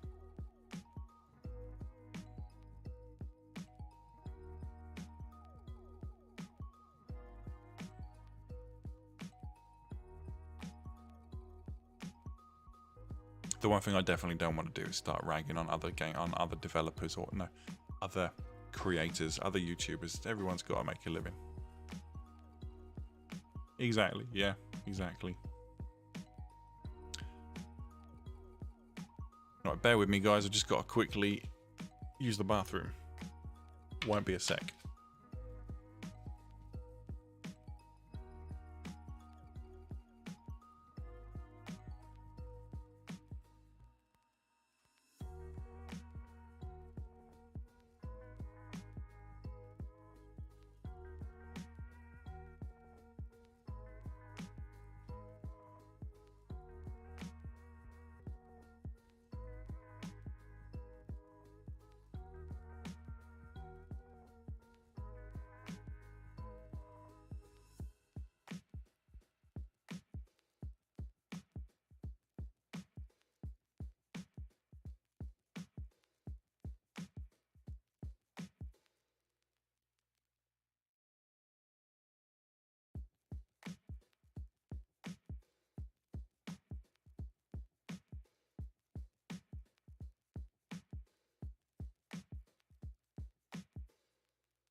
Apologies.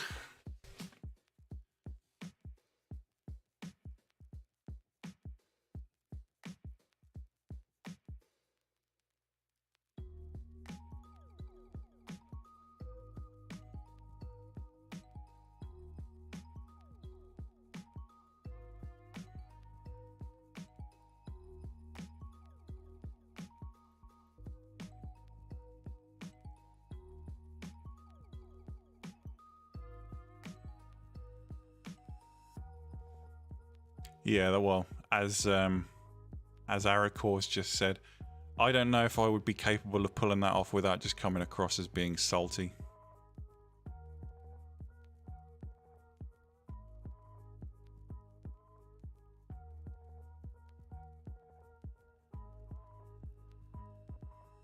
You guys who watch me more frequently or more regularly know me well enough to know when I'm being salty and when I'm just taking the piss or whatever. But for someone who's never seen me before, that might come across as me just being a bit of a dick.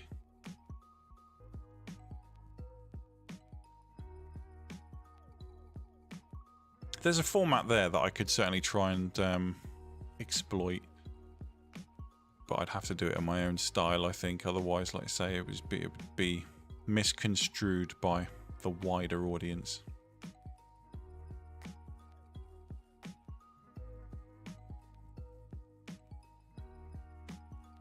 The problem is that most of the VNs that you guys create are adult VNs, which I couldn't really do reviews. I couldn't do reaction videos to on YouTube because, and again, that would be kind of mean-spirited as well. I think if I was to start taking the piss out of other people's VNs because it's, maybe, you know, reacting to the coding or the renders or anything like that. So it would have to be something that's loosely related to what we all do, but isn't directly related, I think.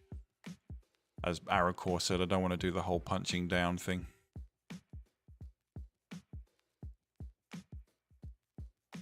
Like my render reviews, for example, it's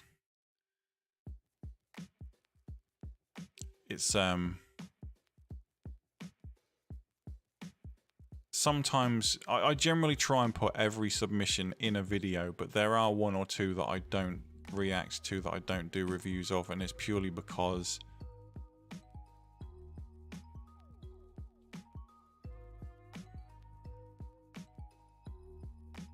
you know, sometimes it's just very, you have to, I've got to be careful how I word this.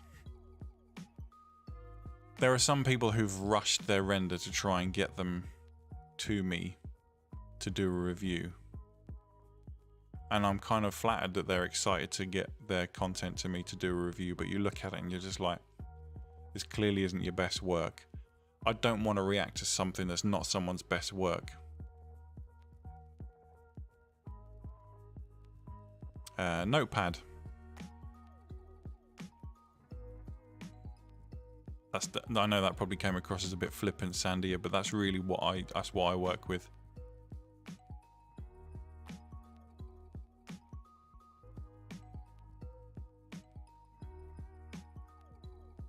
I use Notepad, or I use the actual editor itself. Like, people have watched my Let's Code seasons and stuff, see me just create a text file inside the game that I just write down things to do.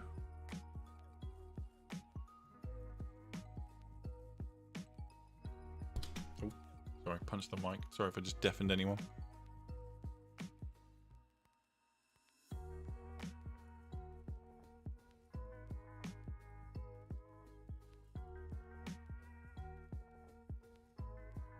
Yeah, I do appreciate that. You know, that's not.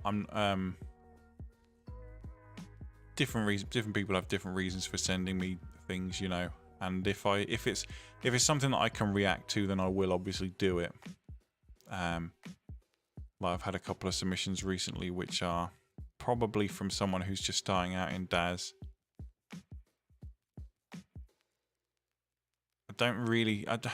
It depends on what you mean, Sandia. The organization is a skill that you need to really understand what you need to do. I'm sorry, I'm struggling to answer the question because I'm trying to think of the...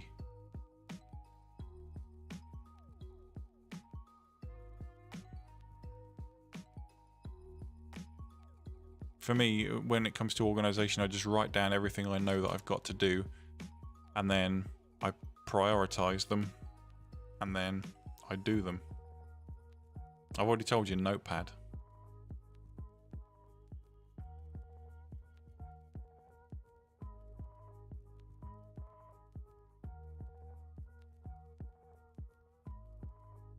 There's no easy way to develop a game, my friend. You've got to learn by doing. There's no magic piece of software that's gonna spoon feed you how to do everything in order and all that sort of thing.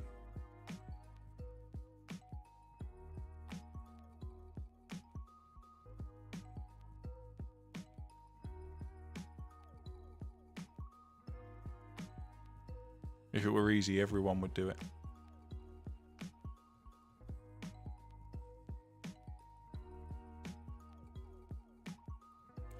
No.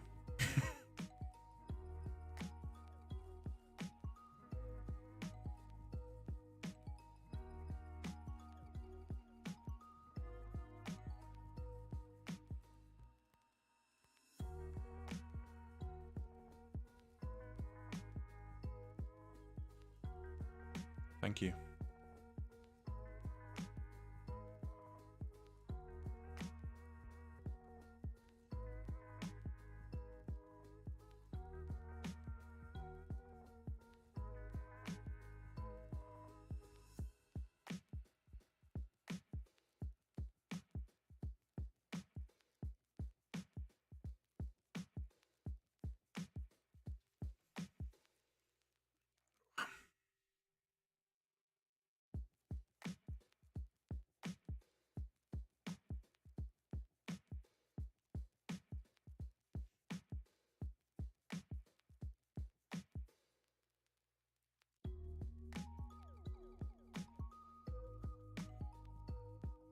I feel like there's a longer delay today than there usually is. Maybe it's just me.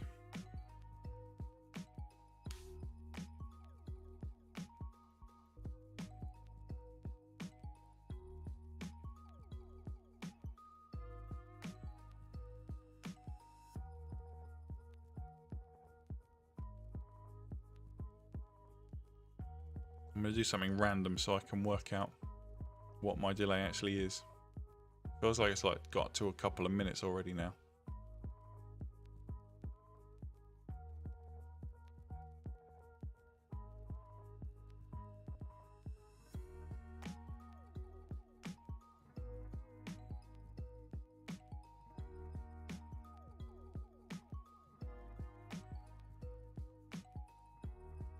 Yeah, that's at least a minute. God damn.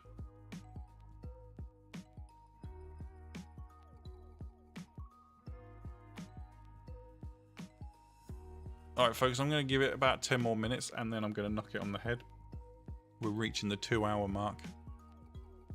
It's been an interesting conversation today. I've gone off on a couple of wild tangents. There's not much else to do when you're waiting for a render to happen. I could do some coding, but I'm not in the mood for coding today.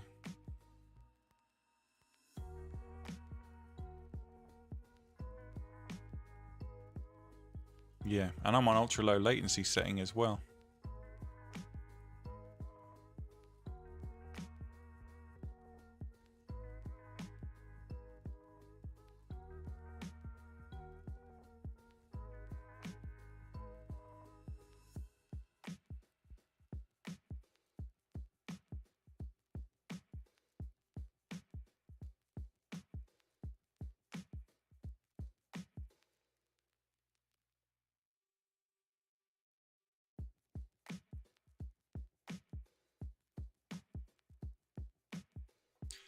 Yeah, so going back to something I started talking about 2 hours ago, but got somewhat distracted.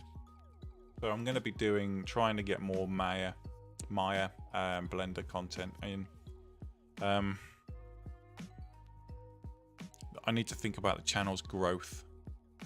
I want to keep doing stuff for you guys with Daz Studio and Renpai and stuff, but realistically I'm approaching 20% of my maximum audience, and sooner or later I'm going to have to start thinking about doing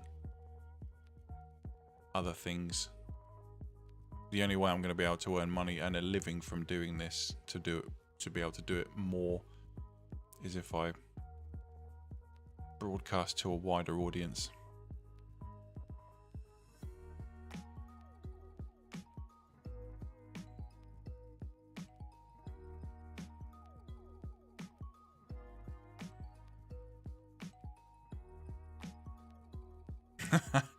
Yeah, I did that, and my analytics went through the floor. The problem is that people don't like, if I'm doing 3D or game development stuff, people will tend to, people tend not to be as bothered. But when I was uploading like 3 or 4, sorry, punch the microphone again. When I was doing 3 or 4 gaming videos a week, what I was finding is that people were they were hitting the notification icon off, so they weren't seeing when I was uploading new content, because they were getting fed up with being constantly spammed with me playing Minecraft or some other crap.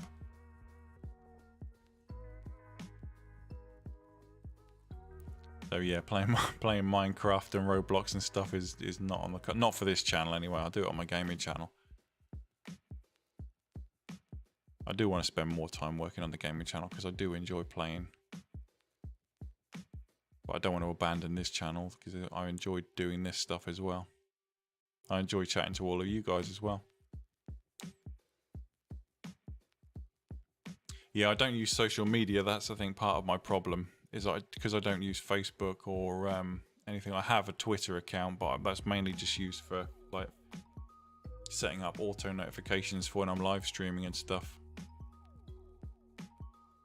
Precisely, and I think that's something that a thing, you know. So I sort of came to the conclusion that putting gaming videos on this channel was just costing me, it was causing me more problems than it was solving. So I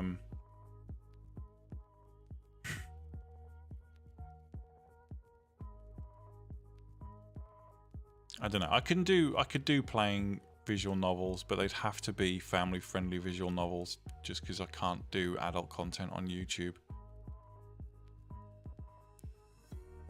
God, could you imagine if I started turning into one of those people who overreacts to everything? I assume that people associate my brand with being fairly mellow and not doing that whole annoying "what's going on YouTube" intro thing, you know, where you get spoken to like a 5-year-old. Crap winds me up. I've actually walked away or switched off quite a lot of videos because the intro nauseates me. That's why I don't watch Jacksepticeye anymore. And that I know I've talked about him before, but he just tries too hard to be funny. And it's just like, dude, calm down. I know that that's his brand and that's what a lot of people like watching him for, but I found it funny for the first couple of months, but yeah, dose myself up to the eyeballs on caffeine and then see what happens.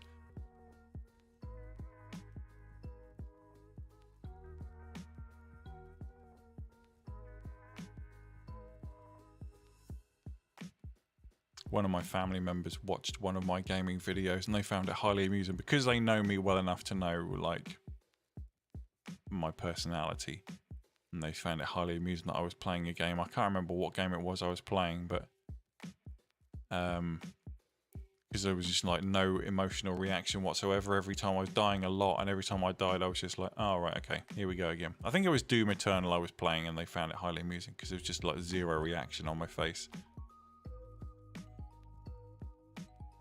I can't imagine being one of those types of people like who overreact when something happens in a game. You've got to be like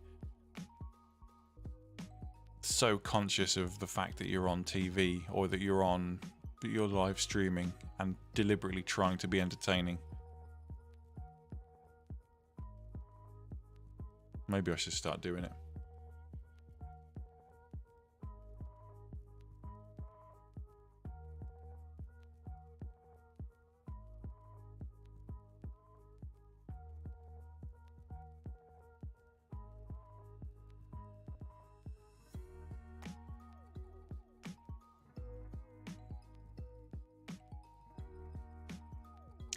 Render's nearly done. It's nearly done. Almost at a level where the noise is manageable.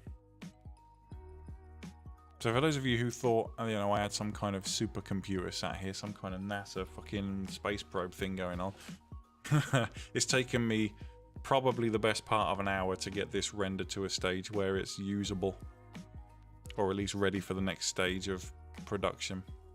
So even I have to sit and wait.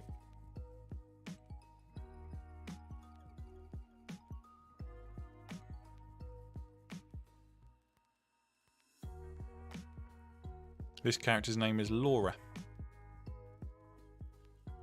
She is a transgender character.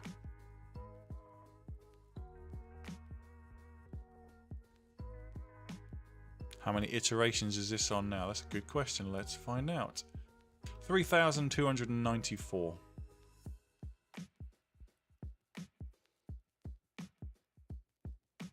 And it's been going for 52 minutes.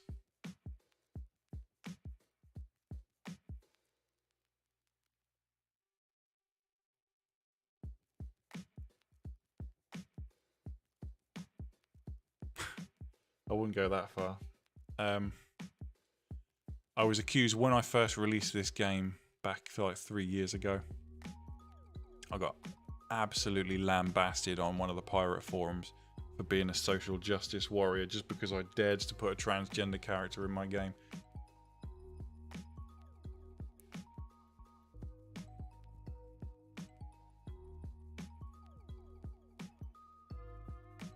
Because everyone misconstrued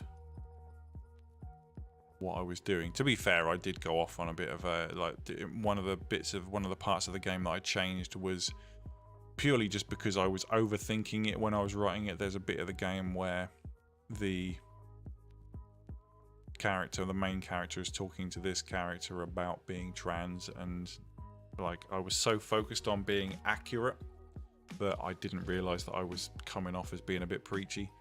And it was only after I'd sort of had some feedback and read it and I was like, yeah, okay, I get the point, yeah.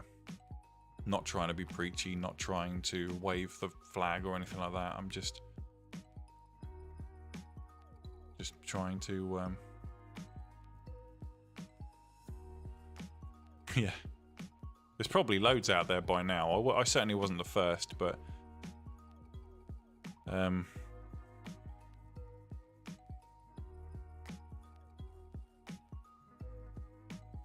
okay.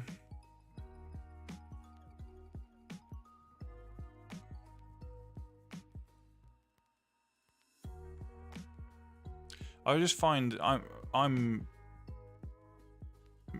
approaching middle age, and I find it baffling that we're still having these conversations about these kind of things. Do you know what I mean? Like, I grew up in the 90s. That was when I was a teenager, and to me, it was, you know, like the whole 90s, gay rights, gay pride, and all that sort of thing was all about removing stigma and removing labels. And, you know, there were a lot of people who weren't on board, but over time they've realised, you know, the majority of people, I would say, the majority of moderate people are perfectly okay with it and don't even really think about it anymore. Like, nowadays I hear a gay person talking about gay pride and discrimination and all that sort of thing, and it's an alien concept to me because I've never thought of discriminating against someone based on who they want, who they're attracted to. It just doesn't enter into my head. And it's the same with trans people. It's like, if you want to, dependent on your commitment to that as a lifestyle, it's not a lifestyle choice, but, you know, if you're a trans person if you're just gender non-binary, or if you're actually trans, you know, you're transitioning from one gender to the other, I honestly don't care. It doesn't affect me in any way, shape or form. My life is in no way affected by your choices. The fact is that the people like that do exist, and they're part of our society, so you can either accept them. Yeah, exactly. Most people are. Exactly. You do you. You do what you want to do. But you see these people, these ultra liberal people kicking off like this is still a massive, massive issue, and they're the ones creating the problem. Because most people are just like, yeah, do what you want to do, I don't care.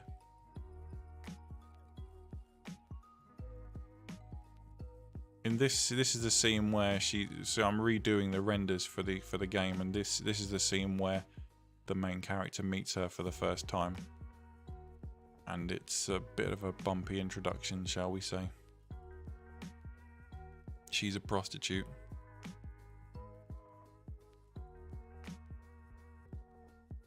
Her role in the game, or her reason for being in the game, is redemption. There are options for that, yeah.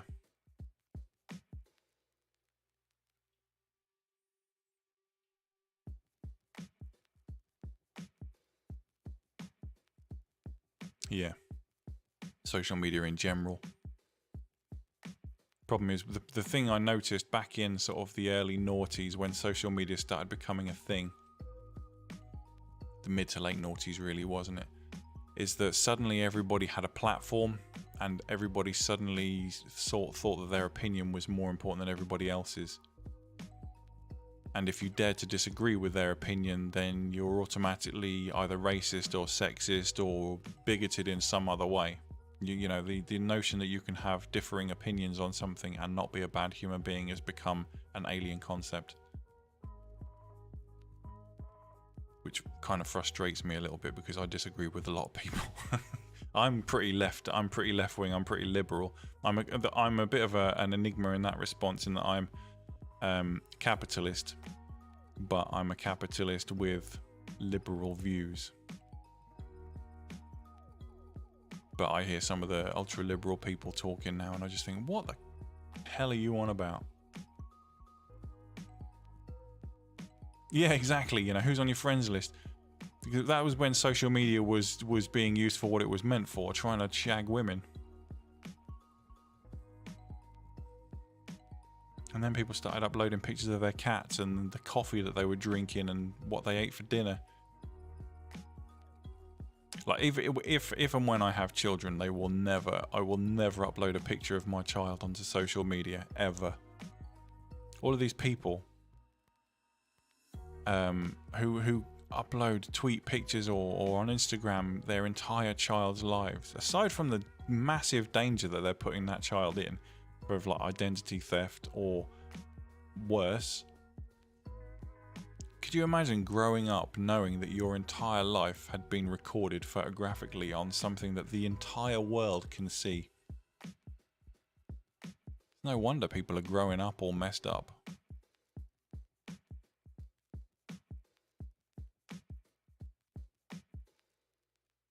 But people see kids as some kind of fashion accessory that they can show off. But I've got good friends, close friends, who know my opinion on this, but you know, they take pictures of themselves posing next to their child, who their child hasn't got a freaking clue what's going on. You know, they're a 5-year-old child who just wants to play, and they see this taking a selfie thing as a game that they play with their mum. A commie sympathiser. Fair enough.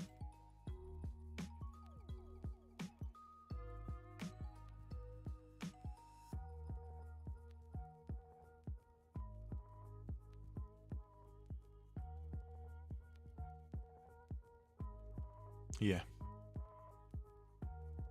It's narcissism. It's incredible. Like, you remember, well, you may not be old enough to remember, but I remember when mobile phones first started having cameras on them.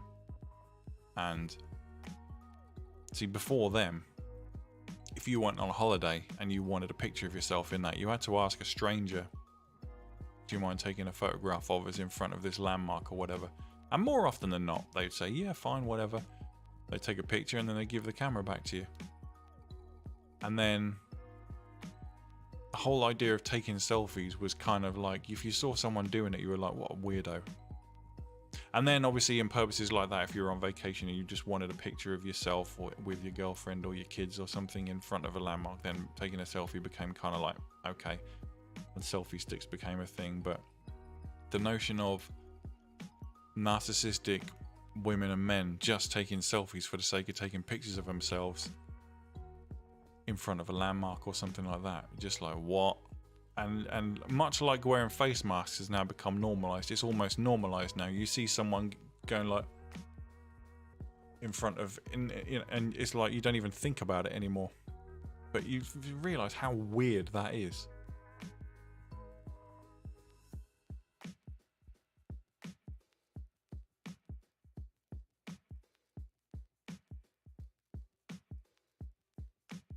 Yeah, I don't know why that just... Oh, took the message away. Okay. No, I agree with what you said. Rant the Dom. Yeah, there are people out there with very narrow-minded views, and unfortunately, there is still an audience for it. It's because it's the fault of the progressives. Unfortunately, there's nothing wrong with being progressive, but the problem is they've marginalized people who do have very specific views and beliefs and made them feel like they're disenfranchised. So when they hear someone say something that they agree with, they just latch on.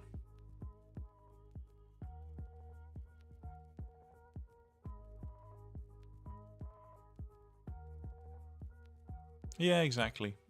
Do what you want to do, be you, do you.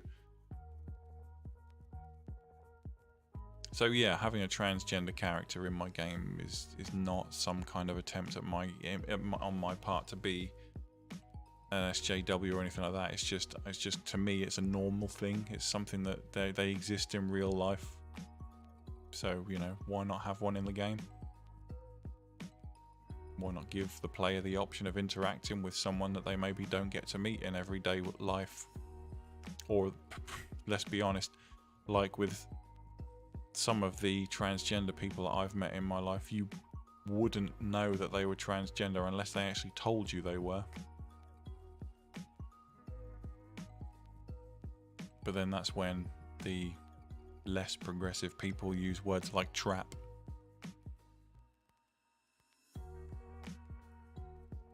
But the term trap is based on the very binary morality that seems to be a quite flawed way of thinking.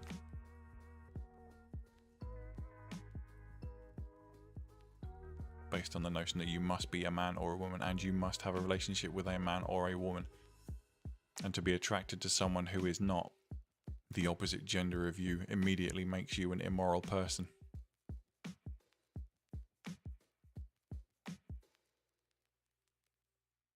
And that's the thing, is I'm not trying to make it a statement. You know, I'm not going to do a whole Brie Larson thing where, you know, you have a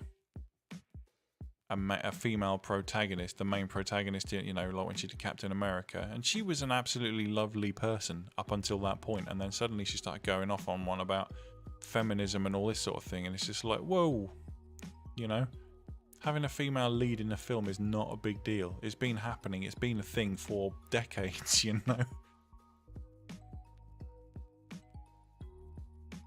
Why people are still making a big deal out of it in the 21st century is genuinely beyond me. It's like when Black Panther came out and everyone was like, "Oh, this is so good! It's so good for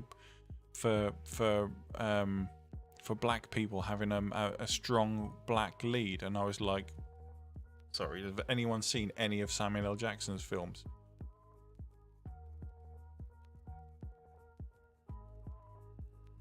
Well, that was the point I was trying to drive home, Arikor, is that, you know, the fact that she's transgender is largely irrelevant.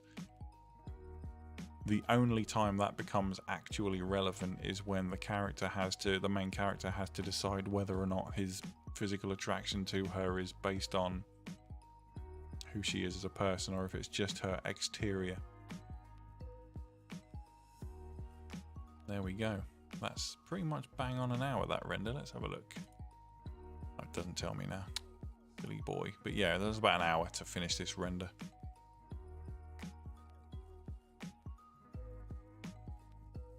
Anyway, guys, that's been a highly politically charged conversation. So anyway, that's been 2 hours and 10 minutes. So thanks ever so much for watching.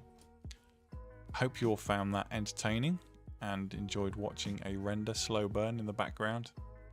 Let me know what you think in the comments below. Let me know if you think there's anything that you want to see me do videos on. We've had a bit of a laugh talking about some stuff, but I've also been, you know, you've given me some food for thought on things that I could do without necessarily being selling my soul to the devil or whatever. So that's cool.